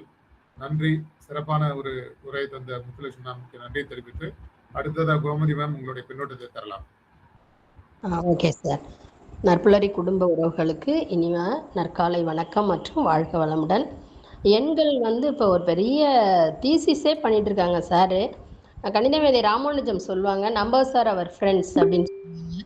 நான் இப்போ நம்பர்ஸோட ஃப்ரெண்ட்ஸாகவே நம்ம அருணகிரி சார் மாறிட்டாங்கன்னு நினைக்கிறேன். அதுவும் முக்கியமாக ட்ரையாங்கிள் என்னோட 33 வருஷ வாழ்க்கையில் ரொம்ப பிடிச்ச கான்செப்ட் ட்ரையாங்கிள். அதை பற்றி ஒரு தலைப்பு மாதமே கொடுக்கலாம், அந்த அளவு இருக்கும். அதை பற்றியும் பேசுனது. ஆக மொத்தம் ரொம்ப close to, he is very close to mathematics. அதனால் ஹேட்ஸ் ஆஃப் அருணகிரி சார். அதுக்கு அடுத்தது இந்த ஏமாளி கோமாளிக்கு ஹாய் முத்து, குட் மார்னிங். அந்த டிஃப்ரென்ஸ் ரொம்ப அழகாக சொன்னாங்க. ஏமாளிக்கும் கோமாளிக்கும் வரிசையாக டிஃப்ரென்ஸ் ரொம்ப அழகாக சொல்லிக்கிட்டே வந்தாங்க. அது மாதிரி இந்த நம்மளுடைய பெண்ணை கல்யாணம் பண்ணி கொடுக்கும்போது எமோஷனாக என் கதை தான் எனக்கு ஞாபகம் வந்தது. நான் ரொம்ப வருத்தப்பட மாட்டேன், ரொம்ப கவலைப்பட மாட்டேன். லைஃப்பில் மேரேஜ் ஆன அன்னைக்கு எனக்கு எங்கள் சாரை பார்த்தா என்னமோ ஒரு 20 இயர்ஸ் பழகின ஒரு ஃபீலிங். அவரோட வேனில் ஏறி அம்மாட்ட போயிட்டு வரமான்னு சொல்லிட்டு போயிட்டேன். திரும்ப முதல் வழி வந்தப்போ அம்மா ஏன்பாப்பா நீ உண்மையான பாசத்தையோடையாவது என்னை கட்டி பிடிச்சி அழுதுருக்கலாம், இல்லை ஊர் உலகம் வேற கேட்குறாங்க, என்ன அந்த பொண்ணு எங்கள் காலம் எப்படி இருந்திருக்கும்னு பாருங்க, கதற காலம். அதுக்கும் இல்லாமல் நீ போயிட்டம்மா அழுவாம அப்படின்னாங்க. அதுதான் எனக்கு ஞாபகம் வந்தது. நான் எப்போவுமே ஃபீல் பண்ண மாட்டேன். சார் வேற என்னமோ ரொம்ப க்ளோஸாக தெரிஞ்சாங்க. அதனால அன்னைக்கு தான் பார்த்தோம். அந்த காலத்தில் அப்படித்தானே, ஆனாலும் வெரி க்ளோஸ் டு மீ. அதனால அந்த இது எனக்கு ரொம்ப ஞாபகம் வந்துச்சு. அதே மாதிரி 2 முகமூடி, இது ஒரு வித்தியாசமான இதுதான், கான்செப்ட் தான். உண்மைதான் நீங்கள் சொன்னது. 2 முகமூடி அணிஞ்சிக்கிட்டு தான் நம்ம இருக்கோங்கிறத அட்டகாசமாக சொல்லிட்டீங்க. அதே மாதிரி நீங்கள் சொன்ன அந்த அரசியல்வாதி கதை தனி ஒருவனில் வரும். இதே தான் நீங்கள் சொன்னது கிட்டத்தட்ட வரும். அந்த நடிப்பு வேற, அவங்க ரியல் லைஃப்பில் அந்த தலைவனாக இருப்பாங்களா, அவங்களுக்கு அந்த குவாலிட்டி இருக்குமான்னு மக்கள் ஆராயணும். அந்த படத்தில் நடிக்கிறது நல்ல கேரக்டர் சூப்பராக அவங்க பண்ணுறாங்க, ரியல் லைஃப்பில் எப்படி இருக்காங்க அப்படிங்கிறத. ஆனால் அந்த அந்த கதையோட இருந்தால அவன் ஏமாளியிலேருந்து கோமாளி ஆயிட்டு ரியல் ஹீரோ அவர் தான் கண்டிப்பாக, இல்லைங்களா? அதே மாதிரி நீங்கள் கேபி சாரை இப்போ சொன்னீங்களே, கேபி சார்லாம் எனக்கு மானசீக குரு. அவரோட படங்கள் கிட்டத்தட்ட 107 படம்னு நினைக்கிறேன். அத்தனையும் லெசன். அவர் ஒரு ப்ரொஃபஸர். அவரோட படம் எல்லாம் தான் என்னை ஒரு போல்ட் இனஃபாக ரொம்ப மாற்றினதே பெரியார், அடுத்தது கேபி சார். நீங்கள் சொன்ன அவர்கள் ஃபிலிமு எக்ஸ்ட்ராடினரியான ஃபிலிமு. எம்எஸ்வி ஒரு மாமேதை, அது அவருக்கே தெரியாது, நிறைய போட்டுகிட்டே போயிடுவார். அந்த பபெட் ஷோவில் எஸ்பிபி சாரோட குரல் கொடுத்தது மதனோட குரல் ரொம்ப அழகாக இருக்கும். அதே மாதிரி கமல் சாரும் பாலச்சந்தர் படத்தில் ஒரு கேரக்டரில் நடிக்கும் போது அதில் ஏதாவது அவருக்கு ஒரு டாஸ்க் இருக்கும். மற்றலாம் இப்போ அபூர்வ ராகங்கள்னா அடிக்கிறதுக்கு கற்றுக்கிட்டு தான் நடித்தார். அதே மாதிரி 3 முடிச்சில் மௌதார்கன் அதை கற்றுக்கிட்டு தான், கமல் அதை கற்றுக்கிட்டு தான் செய்வாராம். கேபி சார் அதை தான் சொல்லுவார், அவரோட செல்லப்பிள்ளை அவர். அந்த மாதிரி கேபி சார் இன்னொரு ஒரு விஷயம் ரொம்ப சந்தோஷம், என் மருமகளோட சித்தப்பா அவர். அந்த விதத்தில் எனக்கு ரொம்ப ரொம்ப சந்தோஷமாக இருக்கும், உறவினராக ஆயிட்டாரு அப்படின்னு சொல்லிட்டு. அந்த டயலாக் நீங்கள் சொன்னீங்களே, டயலாக் டேக் லைன் கூட போடுவார். முத ரஜினி வரும்போது அபூர்வ ராகங்கள்ல ஸ்ருதி பேதம் அப்படின்னு அந்த டேக்லைன்ஸ்லாம் ரொம்ப சூப்பராக. எனிவே பாலச்சந்தர்னா இன்னைக்கு பத்தவே பத்தாது. அந்த காற்றுக்கு என்ன வேலி பாட்டு வந்து close to my heart. Daily பாடிட்டே இருப்பேன் அந்த பாட்டு. அதை வந்து நீங்கள் நல்லா சொன்னீங்க. அந்த ஜூஸ் கதை கூட ரொம்ப சூப்பராக இருந்தது. இன்னைக்கெல்லாம் வந்து குட்டீஸ் வந்து ரொம்ப எக்ஸ்ட்ரா டேலண்ட்டோட ரொம்ப ஷார்ப்பாக இருக்காங்க. அது நம்ம கவனிச்சே ஆகணும். அது மாதிரி டாக் கதை சொன்னீங்க. நான் கன்னட ஃபிலிம் ஒன்று சார்லி 666 ஒன்று பார்த்தேன். எல்லாருமே பாருங்க தயவு செஞ்சு, ரொம்ப நல்லா இருக்கும். ஒரு ரிஷப் ரெட்டியா அவருடைய தயாரிப்பு, ஹீரோ. அதில் வந்து அவருக்கு ஹார்ட் ப்ராப்ளம் வந்து கீழே விழுந்துருவாரு. அவரை போட்டு பிராண்டிட்டு எல்லாரையும் போய் கூப்பிட்டு வந்து அந்த டாக் அவர் ஆம்புலன்ஸில் ஏற்றிட்டு போகும்போது டிரைவர் கேட்பாரு, எங்கே யாருமே சொந்தக்காரங்க வரலைன்னா அந்த பின்னாடி ஓடிட்டு வந்துட்டு இருக்காரு அப்படின்னா பார்த்தா அந்த நாய் ஓடிட்டு வந்துட்டு இருக்கும். 2 3 லாரியில் அடிபட பார்த்து அவனோடய வந்து ஹாஸ்பிட்டலுக்குள்ளேயே வந்துடும். ரொம்ப நெகிழ வைக்கும் படம் சார்லி 666. எல்லாருமே பாருங்க. அது மாதிரி கடைசியாக நீங்கள் ஒரு மெசேஜ், ஹோம் டேக்கிங் மெசேஜ் சொன்னீங்கல்ல, மற்றவங்களுக்கு நம்ம ஹெல்ப் பண்ணணும். அதுதான் நம்ம லைஃப் சாட்டிஸ்ஃபை ஆகணும். அப்படின்னா எங்கள் மகரிஷி ஐயாவும் அதே தான் சொல்லுவாங்க, தொண்டாற்றி மகிழ்வோம். நம்ம வந்து இறைநிலை அடையணும் அப்படின்னு சொன்னால் அறம் பொருள் இன்பம் வீடு பேருங்கும் போது அந்த வீடு பேருக்கு போகிறதுக்கு எளிய வழி தொண்டாற்றல், ஹெல்ப் தான். அந்த ஹெல்ப்பை செய்யணுங்கிற ஒரு அருமையான மெசேஜோட முடிச்சிங்க. நல்லா பாடுறீங்க. யார் சொன்னால் நீங்கள் சரியாக பாடலைன்னு? நல்ல பாட்டை செலக்ட் பண்ணதே பெரியஸாக இருந்துச்சு எனக்கு. அதனால் இன்றைக்கி வந்து முத்துலட்சுமி வந்து ஒரு நல்ல ஒரு அழகான கருத்துக்கள், கதை, பாடல் எல்லா ஜோன்லேயும் போயிட்டு வந்து நல்ல மாஸ்டர் ஆஃப் ஆல் சப்ஜெக்டாக இருந்தாங்க. Hats off Muthulakshmi. வாழ்க வளமுடன். நன்றி நன்றி கோமதி மேம். நம்பிக்கை, எண்ணிக்கை, இயற்கையை கைக்கொள்ளுங்கள், சரித்திரத்தில் இடம் பிடிக்கலாம். நம்பிக்கை மனித இயக்கங்கள் அத்தனைக்கும் அடிப்படை ஆதார சக்தி. எண்ணிக்கை உலக இயக்கங்கள் அத்தனைக்கும் அடிப்படை ஆதார சக்தி. இயற்கை உயிர் இயக்கங்கள் அத்தனைக்கும் அடிப்படை ஆதார சக்தி. எண்ணும் எழுத்தும் கண்ணென தகும். நன்றி மேடம். அடுத்ததா மில்டன் சார், உங்களுடைய பின்னோட்டத்தை தரலாம். வணக்கம் சார். என்ன சார், ஒரு பெரிய ஒரு இலக்கிய உரையாடலா இந்த இன்றைய காலை பொழுது ரொம்ப அருமையா இருக்கு. வழக்கம் போல 12ஆம் தேதி சந்திக்கிறோம். 12 பத்தி ஐயா நிறைய ஒரு ட்ரையாங்கிளை கொண்டு வந்துட்டீங்க. அந்த ட்ரையாங்கிளும் வட்டமும், அதாவது அந்த முக்கோணமும் வட்டமும், இதுதான் உலகம் அப்படின்னு சொல்லிட்டு ஒரு கான்செப்ட். ஸோ இது வட்டத்துக்குள் முக்கோணம் இருக்குதா, முக்கோணம், but we are existing within this அப்படின்றது தான் கான்செப்ட். ஸோ இயல், இசை, நாடகம் எல்லாத்தையும் கலந்துக்க நம்ம மேடம் முத்துலட்சுமி அவர்கள் பிரசன்ட் பண்ணாங்க. சந்தோஷம். இந்த பக்கம் இயல் என்பது கட்டுரை, பேச்சு ஆற்றல், பேசுவது. இசை என்பது பாடுவது. அப்புறம் நாடகம், அந்த திரைப்படத்தை ஒட்டி கருத்துக்களை எல்லாம் சொல்லுவதெல்லாம் நாடகமா பார்க்கிறேன். ரொம்ப மகிழ்ச்சி. முத்தமிழ் இன்றைக்கு நண்பனரி நம்ம அருணகிரி சாருடைய கணித தமிழும் விளையாடுகிறது. இந்த நாள் மறக்க முடியாத ஒரு நாளாக மாற்றினீர்கள். குறிப்பா நம்ம ரமேஷ் சார் எப்படி சொல்லுங்க, என்ன டேக்அவே நீங்க எடுத்துட்டீங்க அப்படின்றது பார்க்கணும் அப்படின்னு சொல்லுவாரு. நோ சொல்லாத வந்து மறக்கக்கூடாது. when you want to say no, don't say yes. அந்த ஒரு புத்தகத்தோட தலைப்பு அதைத்தான் மேடம் சொன்னாங்க. இந்த நோ என்பது சொல்பவன் தான், சொல்ல தெரியாதவன் ஏமாளி என்று ஒரு குறிப்பு மிக முக்கியமாக சொன்னதும், அதே போல நம்ம கோமதி மேடம் சொன்ன இந்த நாய் கதை வலியுறுத்தி அவர்கள் சொன்ன சாலை சக்கர நாயும் இவங்க சொன்ன நாயும் சேர்த்து, இப்போது அடியேன் ஜெய்ப்பூரில் இருக்கிறேன், சிறிது நாட்களுக்கு முன்பு இருக்கிறது, குட்டி நாயம் இருக்கிறது என்று கூறி அனைவருக்கும் நன்றியை தெரிவித்து வணக்கம் நிறைவு செய்கிறேன். இடம் சார்கிறேன். நன்றி, வணக்கம். நன்றி நன்றி மில்டன் சார். அழகான பின்னோட்டம் தந்தீங்க. அடுத்து ஜெகநாதன் சார். நன்றி அருணகிரி சார். அனைவருக்கும் காலை வணக்கம். ரொம்ப சிறப்பாக இருந்தது முத்துலட்சுமி மேடம். நேற்று நைட்டு அவங்க அந்த பட்டிமன்றத்தில் பேசினதை என்னால் கேட்க முடியல. அதில் நான் கொஞ்சம் லேட் ஆகிட்டேன். அவங்க கிட்டத்தட்ட 24 மணி நேரமும் ப்ரிப்பேர் பண்ணிகிட்டே இருந்திருக்கிறது அவங்களோட உழைப்பு நல்லா தெரியுது. அவங்க எடுத்த படம் வந்து அப்படியே வந்து அவர்கள் படத்தை திரும்ப ஸ்க்ரீனில் பார்த்த மாதிரியே ஒரு எஃபெக்டை கொண்டு வந்து கொடுத்தாங்க. அதுக்கு ரொம்ப நன்றி. அருமையான படம். அதாவது சில சமயங்களில் அந்த மூவிஸ்லாம் பார்க்கும்பொழுது நமக்கு ரொம்ப நம்மளை அறியாமலே கண்களில் கண்ணீர் வரும். அந்த மாதிரி அந்த சுஜாதா மேடத்தோட மாமியாராக நடிக்கிறவங்க அவங்க வீட்டில் வந்து ஒரு சர்வன்ட் மெய்டாக நடிக்கிற சீன்ஸ் எல்லாம் அவங்களுக்கு அது தெரிய வரும்போது சுஜாதா உடஞ்சி அழறது, அதெல்லாம் ரொம்ப அருமையாக இருக்கும். சொன்ன மாதிரி எப்போ ஏமாளி எப்போ கோமாளியாக இருக்காங்கன்ற சுஜாதான்ற அந்த டிஃப்ரெண்ட் டைமென்ஷன்ஸை நீங்கள் அருமையாக இப்போ சொல்லி கொடுத்தீங்க. அந்த காலத்தில் நம்ம அந்த படம் வரும்போதெல்லாம் சின்ன வயசு அவ்வளோ ஒரு என்ன சொல்றது, ஒரு தெளிவோட பார்த்துருக்கிறதுக்கு நிறைய பேருக்கு வாய்ப்பு இருந்திருக்காது அந்த காலகட்டத்திலே பார்க்கும்போது. நம்ம இப்போ பார்க்கும்பொழுது அது இன்னும் அதிகமாக ரசிக்க முடியறதுன்றது முத்துலட்சுமி அவர்கள் சிறப்பாக சொன்னாங்க. உண்மையிலேயே அது, ஏன்னா அந்த படம் அந்த காலத்துல சரியா ஓடலை. ரொம்ப நல்ல படம் தான், ஆனால் வந்து நிறைய நாட்கள் ஓடலை.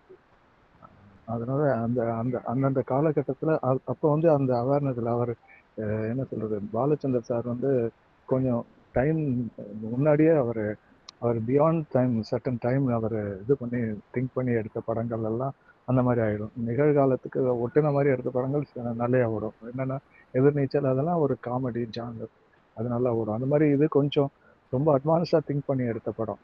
ஸோ அந்த மாதிரி படங்கள் சில ஓடாது. நூல்வேலி அது கூட நல்லா இருக்கும் அவரோட.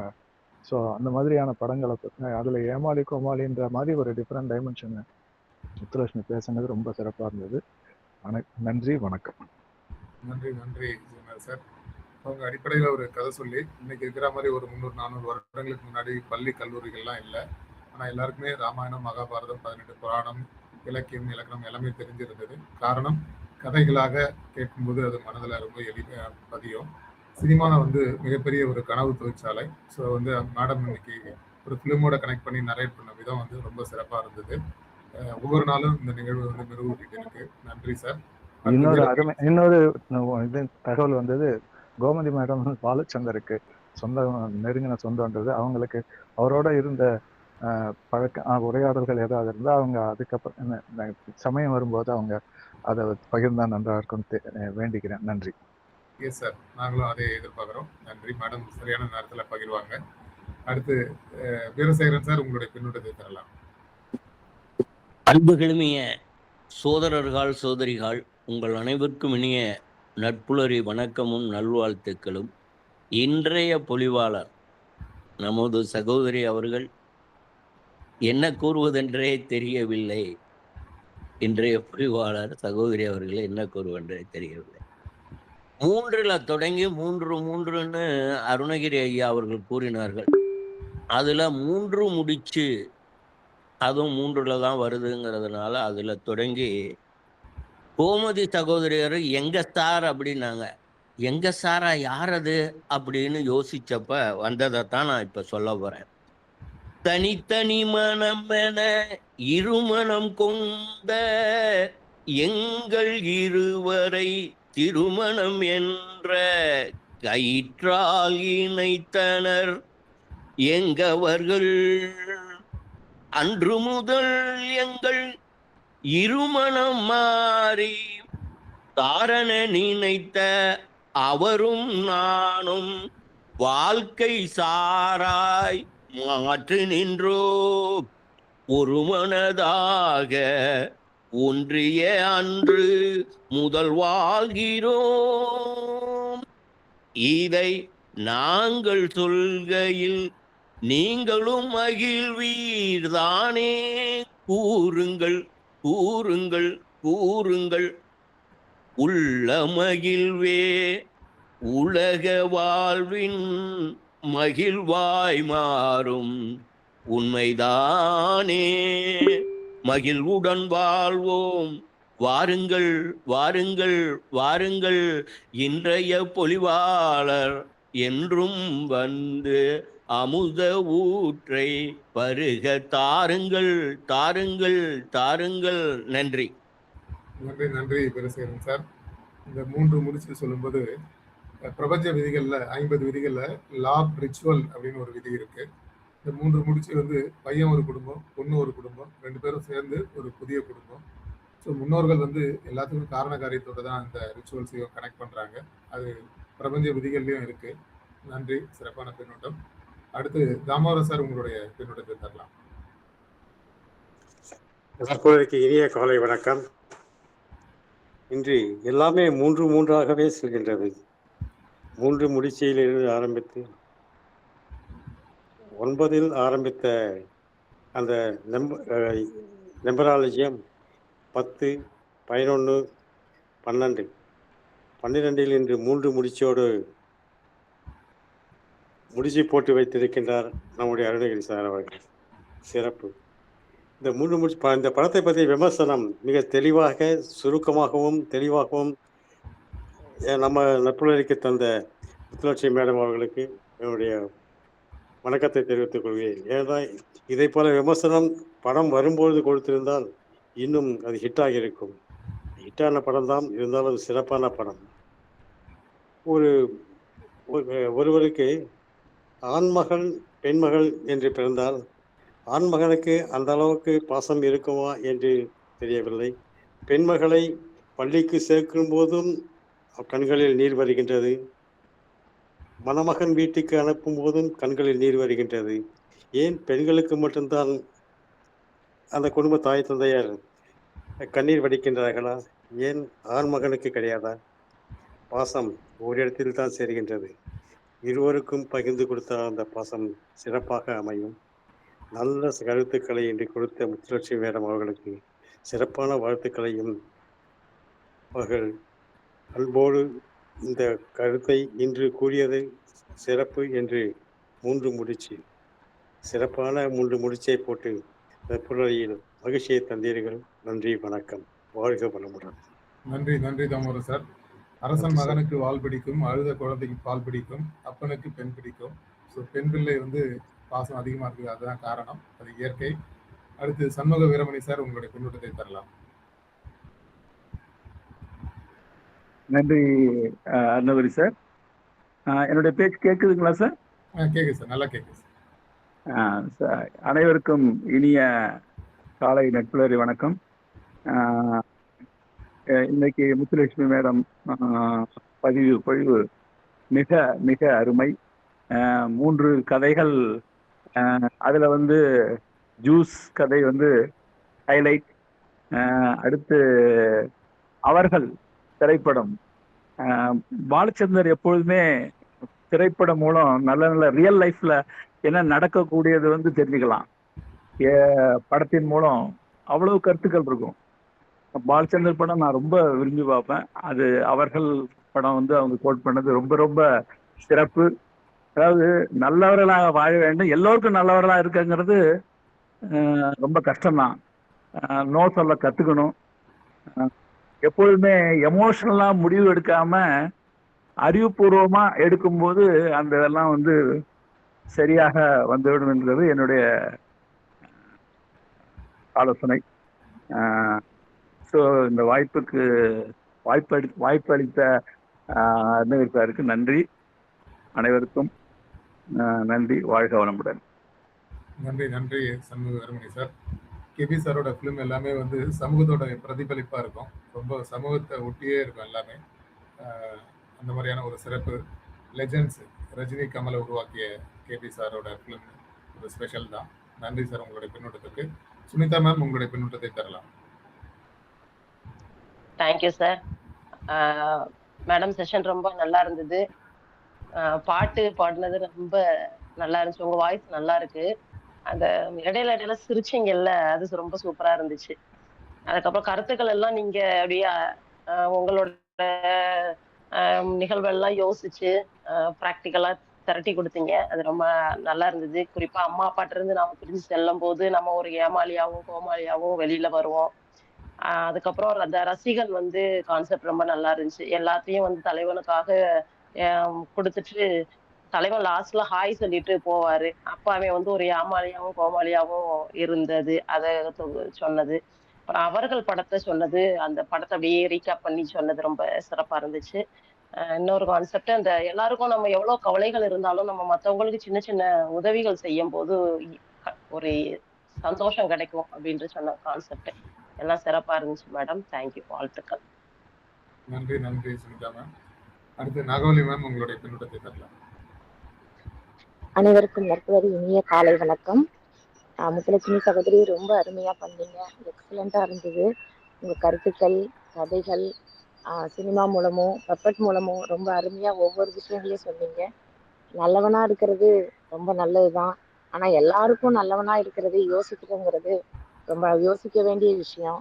ரொம்ப நல்லா சொன்னீங்க. அதே மாதிரி ஏமாளியாவும் இருக்கமா கோமாளியாமா இருக்கமாங்கிறது முக்கியம் கிடையாது.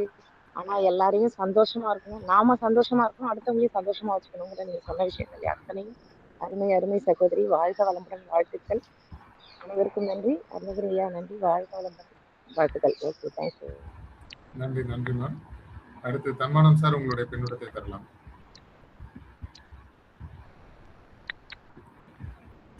நட்புலரிக்கு இணைந்திருக்கும் அத்தனை நல்லுள்ளங்களுக்கும் நலமான இனிய நற்காலை வணக்கம். உண்மையிலேயே முத்துலட்சுமி மேடம் வந்தாங்கன்னா தனியாக குரலே பார்த்தீங்கன்னா நல்ல ஒரு கை குரல்னு சொல்லுவாங்க, தெளிவான குரலாக இருக்கும்.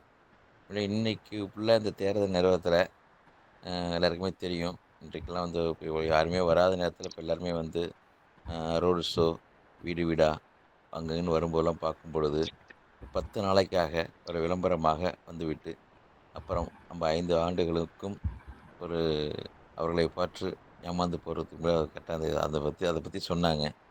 எவ்வளோ தூரம் சிரமப்பட்டு அதெல்லாம் பண்ணி இது பண்ணி கடைசியில் ஒரு நிமிடம் கூட அவங்கள்ட்ட பார்க்க முடியாது, திரும்பி போயிடுவாங்க, கை காமிச்சு போயிடுவாங்க அப்படிலாம் சொன்னாங்க. உண்மையிலே இது இந்த சூழ்நிலைக்கு தகுந்த ஒரு ஏமாளத்தனத்தை பற்றி இன்றைக்கி சிறப்பாக சொன்னாங்க. இந்த ஜூனியருங்கிற பாடல், அப்புறம் இப்போ உள்ள நிகழ்காலத்தில் நடைமுறையில் எப்படியெல்லாம் வந்து சூழல் எப்படிலாம் நம்மளை ஏமாத்துது, எப்படிலாம் ஏமாறாமல் இருக்கணும், அப்படியே ஏமாந்தாலும் எப்படி திருந்திக்கணுங்கிறதுலாம் பல இதெல்லாம் சொன்னாங்க. ரொம்ப நன்றி மேடம், ரொம்ப நன்றி. தேங்க்யூ மேடம், தேங்க்யூ, வாழ்த்துக்கள், நன்றி, thanks madam.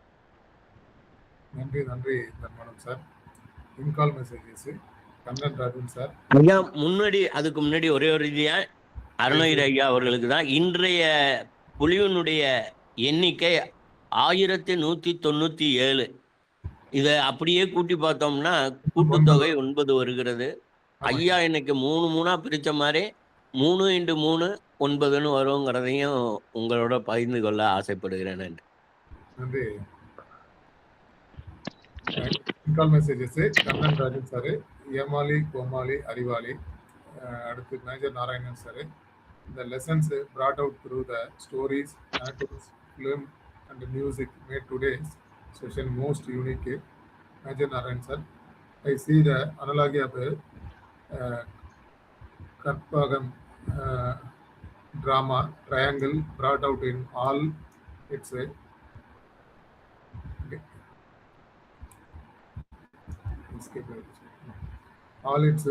entirety. Kumar Kesavan sir, excellent session today. Lot of information, relevant stories on the subject are super. Thanks a lot. Muthulesh ma'am, great. Muthulesh ma'am, thank you. Kannan sir, Major sir and Kumar sir, thank you. Veera sir, Manjula ma'am, good morning to all. Happy morning. Muthulesh ma'am, great efforts ma'am. Thank you so much. Muthulesh ma'am, thank you. Manjula ma'am. Sivagani madam, valuable speech ma'am, thank you கொடுத்துருக்காங்க. அடுத்து madam வந்து thanks சொல்லியிருக்காங்க. Kannan Rajan sir, காலை வணக்கம். மிக சிறந்த ஆத்மார்த்தமான உரை, அழகிய பாடல். இந்த பாடலை கேட்பது எளிது, பாடுவது என்பது அத்தனை எளிதல்ல. ஆட்ஸ்ஆப், உங்கள் பன்முகத்தன்மை மேலும் வளரட்டும், பாராட்டுகள் சொல்லியிருக்காங்க. தேங்க்யூ கண்ணன் சார் கொடுத்துருக்காங்க. ஸோ உண்மையிலே வாய்ஸ் நல்லா இருந்தது மேம், நீங்கள் தொடர்ந்து அதை முயற்சி பண்ணுங்க அப்படின்னு சொல்லிக்கிட்டு ஏற்புரைக்கு போகிறோம். மேம் உங்களுடைய ஏற்புரையை தரலாம். Thank you sir.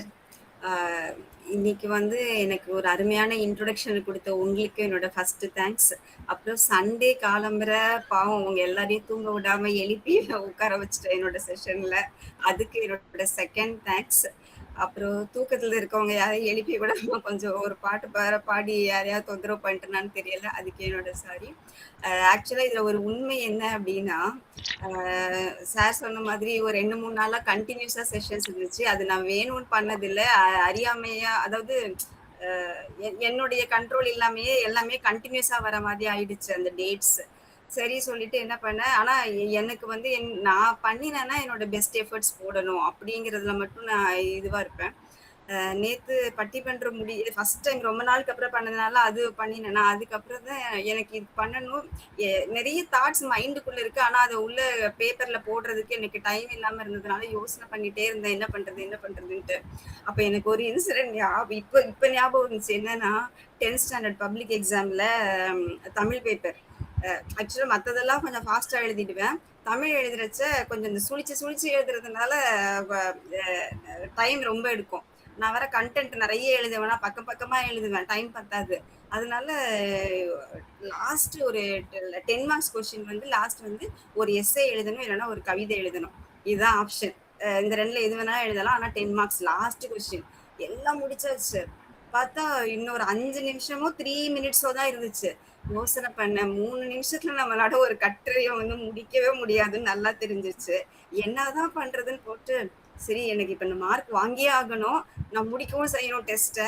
அப்ப என்ன பண்றது? நம்ம கட்டுரைக்கு பதிலா கவிதைய சூஸ் பண்ணிடலாம் அப்படி சொல்லிட்டு, எனக்கு நல்ல ஞாபகம் இருக்கு. அந்த கவிதையோட தலைப்பு வந்து குயில். இதுவரைக்கும் முன்ன பின்ன கவிதைனா என்னன்னே தெரியாத ஆளு நானு. கு- குயில் அந்த 10 மார்க் வாங்கணும் 3 நிமிஷத்துல. இது மட்டும் தான் என் டார்கெட்.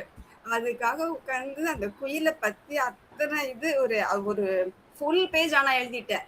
உட்கார்ந்து எழுதி எனக்கே என்னோட ஃபர்ஸ்ட் கவிதை எனக்கே பிடிச்சிருந்துச்சு அப்படிதான் நான் சொல்லிக்கணும். ரொம்ப பரவாயில்லையே நமக்கு கூட கவிதை எழுத வருமா அப்படின்னு சொல்லி எனக்கு அதை உணர்த்தின தருணம் வந்து என்னோட பப்ளிக் எக்ஸாம் ஹால் தான் அது.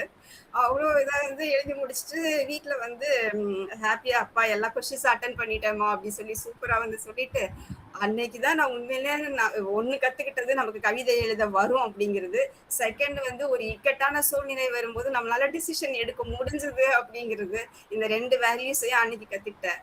அது எனக்கு இன்னைக்கும் அந்த கவிதையை நினைச்சா ரொம்ப இதா இருக்கும். நம்மள அதுக்கப்புறம் நிறைய எழுத தூண்டினேன். ஏன்னா அன்னைக்கு எனக்கு ஒரு செல்ஃப் கான்பிடன்ஸ் கிடைச்சது. நம்மளால ஒரு 3 நிமிஷத்துல ஒரு கவிதை எழுத முடியும்னா நம்மளால கண்டிப்பா முடியும்னு சொல்லிட்டு அதுக்கப்புறம் நிறைய போட்டிகள்ல பங்கு பெற்றேன். அது நடந்துச்சு. அதே சிச்சுவேஷன் நேத்து நைட் ஆச்சு. பட்டிமன்றம்லாம் முடிச்சாச்சு, எல்லாம் முடிச்சாச்சு. சிவசங்கரி மேம் கூட கேட்டாங்க, மேம் நாளைக்கு உங்க செஷன் தானே கலக்குங்கன்ட்டு. சொன்னேன், மேம் இன்னும் நான் ப்ரிப்பேரே பண்ணல, விடிய விடிய சிவராத்திரி தான் போல எனக்கு அப்படி சொல்லிட்டு யோசனை பண்ணிட்டே இருந்தேன். துணி வாஷிங் மிஷின்ல ஃபுல்லா துணி எல்லாத்தையும் நைட்டை காய வச்சுக்கிட்டே மண்டேல அப்படியே படம் ஓடிக்கிட்டே இருக்குது. என்ன பண்ணலாம் என்ன பண்ணலாம் என்ன பண்ணலான்ட்டு. அப்ப எனக்கு டக்குன்னு ஏதோ, ஆனா உண்மையிலே நான் என்ன சொல்ல மாட்டேன், காட்ஸ் கிரேஸ் தான் நான் இப்போ சொல்றேன். God's grace. அந்த காட்ஸ் கிரேஸ்ல வந்து எனக்கு அது டக்குன்னு அந்த ஸ்பார்க், அந்த மொமெண்ட் எனக்கு தோணுச்சு இந்த பாட்டு. ஓகே, இந்த பாட்டு நம்ம சின்ன வயசுல கேட்டிருக்கோம்ல, அது நல்லா இருக்குமே. அந்த ஏதோ கோமாளி ஏமாளி இந்த இதுல வந்து அது ஆக்சுவலா கோமாளி வருமோ அப்படின்னு நினைச்சு பார்த்தேன். அப்புறம் தான் நான் வந்து சர்ச் பண்ணி பார்த்ததுல கோமாளிங்கிறது வேற, பப்பட்டுங்கிறது வேற. அந்த மீனிங்கையும் செக் பண்ணிட்டேன். சோ நம்ம 2யும் வந்து இது பண்ண முடியாது அப்படிங்கறது தெரிஞ்ச உடனே சரி ஓகே, அப்ப இந்த கதையில வந்து எப்படி ஏமாளியாவும் கோமாளியாவும் யார் யார் எப்படி மாறினாங்க அப்படின்னு சொல்லிட்டு பாட்டுல இருந்து கதைக்குள்ள போய் அந்த கதையை அனலைஸ் பண்ணிட்டு அப்புறம் செல்ஃபா லைஃப்ல எப்படி எல்லாம் அனலைஸ் பண்ணிட்டு இந்த மாதிரி எல்லாத்தையும் வச்சு செஷனை ஒரு வழியா இன்னைக்கு கவர் பண்ணினேன். ஆனா அதுல வந்து ஒரு உண்மை என்ன அப்படின்னா, உண்மையிலே சொல்றேன், நம்ம வந்து இவங்க நம்ம தாமோதரன் சார் ஒரு கொஸ்டின் கேட்டாங்க, இது வந்து கேர்ள்ஸ்க்கு மட்டும்தானா அந்த உணர்ச்சிகள்லாம் இவங்களுக்கு இருக்காதா அப்படி சொல்லிட்டு. அப்போ வந்து எனக்கு தோணுச்சு என்னன்னா, கண்டிப்பா இருக்கும். ஆனா வந்து ஒரு பெண் வந்து திருமணம் முடிஞ்சு இன்னொரு வீட்டுக்கு வரும்போது அவளுக்குன்னு ஒரு தனி ஃபேமிலி ஆயிடுது. அப்ப அது வரைக்கும் அவ பிறந்து விளந்த அந்த சிச்சுவேஷன் ஒரு ஃபேமிலி, அங்கிருந்து இன்னொரு ஒரு புது ஃபேமிலியா ஒரு 2வது ஒரு செகண்ட் ரெஸ்பான்சிபிலிட்டி மாதிரி வருது. கோத்திரமே கூட மாறிடுது. கல்யாணம் ஆகி போன உடனே அவங்க வீட்டு கோத்திரம் வந்துரும், ஃபர்ஸ்ட் வரைக்கும் இன்னொரு கோத்திரம் வரும். அந்த மாதிரி எல்லாமே ஓவராலா சேஞ்ச் ஆகுது. ஆனா ஒரு ஆணுக்கு வந்து திருமணத்துக்கு அப்புறமும் வந்து அதே ஃபேமிலி கண்டினியூ ஆகும், அதே கோத்திரம் இருக்கும், அதே வீட்டுல இருப்பாரு கடைசி வரைக்கும். அந்த மாதிரி நிறைய ஆப்பர்ச்சுனிட்டிஸ் இருக்கு. சோ எங்களை விட உங்களுக்கு நிறையவே இருக்கு சார் அப்படின்னு சொல்றது அதையும் நான் தெரிவிச்சுக்கிறேன். அது ஒண்ணு. அதுக்கப்புறம் ஒரு பெண் வந்து லைஃப்ல ஆக்சுவலா ஆண்கள் வந்து அவ்வளவா எக்ஸ்பிரஸ் பண்ண மாட்டாங்க. ஒரு டியர்ஃபுல் இன்சிடென்ட்ஸ் வந்தா கூட நம்மளுடைய சமுதாயம் வந்து ஒரு ஆண் அழக்கூடாதுன்னு சொல்லி சொல்லி வளர்த்ததுனால அவங்க அவ்வளவா அந்த அளவுக்கு அழுது காமிச்சிட மாட்டாங்க. ஆனா பெண்கள் வந்து டக்குன்னு இமோஷனலா இது பண்ணிடுவாங்க இல்லையா?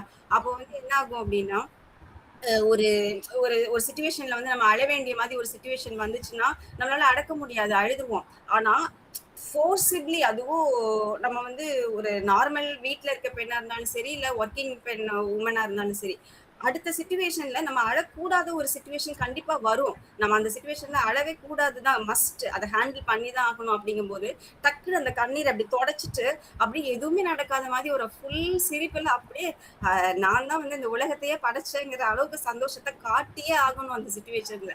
அப்படி இருக்கும்போது நம்ம வந்து சிரிச்சிருவோம். அப்போ அதை தான் நான் சொன்னேன், 2 மாஸ்க். நீ ஏமாளிங்கிற ஒரு மாஸ்க் இருக்கும், அதை அழும்போது அந்த ஏமாளித்தனத்தை நினைச்சு அழுவோம். அப்புறம் அதை மறந்து அடுத்து நம்ம அதை அதுக்கு வரைக்கும் நாள் ஃபுல்லா அழுதுகிட்டே இருக்க முடியாதுல்ல.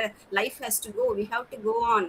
மென் may come and men may go, but we go on for எவர்னு சொல்ல அந்த போயம்ல வரும்ல, வேர்ட்ஸ்வர்த்தோட போயம். அது மாதிரி எது நடந்தாலும் நடக்காட்டாலும் லைஃப் போய் தான் ஆகணும்னு சொல்லிட்டு டக்குன்னு அந்த கண்ணீரெல்லாம் தொடச்சிட்டு அப்படியே சிரிச்சுட்டு அப்படி ஒரு இதுவா இந்த பொண்ணா இதுக்கு முன்னாடி கொஞ்ச நேரம் அழுதுட்டு இருந்துச்சு அப்படின்னு நினைக்கிற அளவுக்கு ஒரு டிப்பிக்கலான டிஃப்ரெண்ட் சுச்சுவேஷனுக்குள்ள போயிருவோம். அப்ப அந்த மாஸ்க மாத்தும்போது நம்ம கோமாளி ஆயிருவோம். அதை நினைச்சு பார்க்கும்போது நமக்கே இப்படி தோணும், ஓ நம்ம ஏமாளியாவும் இருக்கோம், கோமாளியாவும் இருக்கோம், நம்ம என்னவாதான் இருக்கோம் அப்படின்னு நமக்கு நான் நினைச்சு சிரிச்சு போ கடைசியில. அதுதான் வந்து எனக்கு சொல்லணும்னு ஞாபகம் வந்துச்சு. தேங்க்யூ. நான் என்னென்னமோ சொன்னேன், எல்லாத்தையும் கேட்டு எனக்காக என்கரேஜ் பண்ண என்னோட ஃப்ரெண்ட்ஸ் எல்லாருக்கும் தேங்க்யூ ஸோ மச். சகோதரியாரே, நீங்கள் குயிலென கூவும் மயில் நீங்கள். கூவுங்கள் கூவுங்கள் கூவிக்கொண்டே இருங்கள். நன்றி. Thank you sir. நன்றி நன்றி மேம். ஏற்புறையிலும் ஒரு குட்டி செஷன் கொடுத்தீங்க, கவர் பண்ணல, கலக்கிட்டீங்க. யூனிக்கா இருந்தது இன்னைக்கு செஷனு. அந்த பாட்டு கூட நேத்து நைட்டு தான் சார் பிராக்டிஸ் பண்ணேன். அந்த லாஸ்ட் மினிட் குயில் கவிதை மாதிரி தான் லாஸ்ட் மினிட்ல உட்காந்து பாடி பாடி பார்த்தேன். ஆக்சுவலா ஒன்னு நினைச்சேன், கோமதி மேம் கிட்ட ஹெல்ப் கேட்கலாம், மேம் எனக்காக இந்த பாட்டை மட்டும் நாளைக்கு நீங்க பாடுறீங்களான்ட்டு. மணியை பார்த்தா 11 ஆயிடுச்சு. இதுக்கு மேல அவங்கள எழுப்புனா அடி. சரி நம்மளே ஏதோ பாடி சமாளிப்போம் அப்படின்னு அதையும் முடிச்சுட்டு. Thank you sir. தொடர்ந்து பாடுங்க, நல்லா இருக்கு, வாய்ஸ் நல்லா இருக்கு, முயற்சி பண்ணுங்க, தொடர்ந்து முயற்சி பண்ணுங்க. எல்லாருமே வந்து ரசிச்சோம். ஸோ இந்த இனிய நிகழ்வு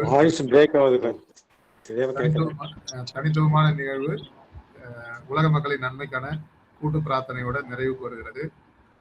உலகின் எல்லா உயிர்களையும் படைத்த சர்வ வல்லமையும் ஈடு இணையில்லா சக்திகளின் பிறப்பிடமாக உள்ள இயற்கை பேராற்றலே, இயற்கை பேராற்றலின் மாபெரும் சக்தியாக, எங்களின் ஆழ்மன நம்பிக்கையாக, எங்களுக்குள் பெருக்கெடுத்து ஓடும் நேர்மறை ஆற்றலே, அனுதினமும் உற்சாக ஊற்றாயிருந்து நாங்கள் அனைவரும் சகல ஐஸ்வர்யங்களுடன் ஆனந்தமயமான ஆரோக்கிய வாழ்வினை பெற்று அதிகாரம், ஆளுமை, செல்வாக்கு, வல்லமை கொண்ட மனிதர்களாக ஞானம், புகழ், வெற்றிகளை அடைந்து நாங்களும் எங்கள் குடும்பமும் பரிபூரண திருப்தியுடன் நிறைந்த செல்வ செழிப்புடன் மிகவும் நிம்மதியான வாழ்வினை வாழ்ந்து வருகிறோம். எங்களுக்கு நிம்மதியான வாழ்வினை அளித்த இயற்கை பேராற்றலின் பெரும் கருணைக்கு எங்களின் மனமார்ந்த நன்றி, எங்களின் உணர்வு பூர்வமான நன்றி, எங்களின் ஆத்மார்த்தமான நன்றி. நன்றி நன்றி நன்றி. இவன் தொண்டைமண்டலம், ஆர்ப்பாக்கம், ரிச் பி அருணகிரி. அனைவருக்கும் நன்றி. அருணகிரி சார். நன்றி சார். சொல்லுங்க சார். ஒன்றும் இல்லை, இந்த வாட்ஸ்அப் குரூப் இருக்குங்களா சார் நம்ம நட்புலர் இது? இருக்கு சார், இருக்கு சார். நீங்க நம்பர் இது பண்ணுங்க, நம்ம குரூப்ல ஜாயின் பண்ணிடலாம். நம்பர் சொல்லட்டுங்களா இப்போ? சார் நீங்க சொல்லுங்க, நம்பர் சொல்லுங்க. 9491 9491 33 33 9052. சார் நாங்க ஆட் பண்ணிடுறோம் சார். நன்றி சார். நன்றி சார். சார் லாஸ்டா இன்னொரு தேங்க்ஸ் சொல்லிடுறேன். என்னோட செஷன்ல வந்து எனக்கு நிறைய டிப்ஸ் கொடுத்த நம்ம ஃப்ரெண்ட்ஸ் எல்லாருக்கும் ரொம்ப தேங்க்ஸ். மெயினா வந்து மில்டன் சார், அப்புறம் நம்ம கண்ணன் சார், அருணகிரி சார், இவங்க எல்லாம் வந்து அந்த லாஸ்ட் மொமெண்ட்ல நான் போய் ஏதாச்சும் சொல்லுங்க சார் அப்படி சொன்னா அவங்களுக்கு தெரிஞ்ச எல்லா பாயிண்ட்ஸையும் சொல்லுவாங்க. அது எல்லாத்தையும் சேர்த்து வச்சு நான் உங்களுக்கு ஒரு மிக்சரா கொடுத்துட்டேன். தேங்க்யூ. உங்க எல்லாருக்கும் தேங்க்ஸ் சார். இது மாதிரி நான் யாரையாவது விட்டுருந்தேன்னா அவங்களுக்கும் தேங்க்ஸ். ஆனா நம்ம ஃப்ரெண்ட்ஸ் வந்து எப்பவுமே நம்ம என்ன கேட்டாலும் நமக்கு ஹெல்ப் வந்துருவாங்க. Thank you so much. நன்றி நன்றி மேம்.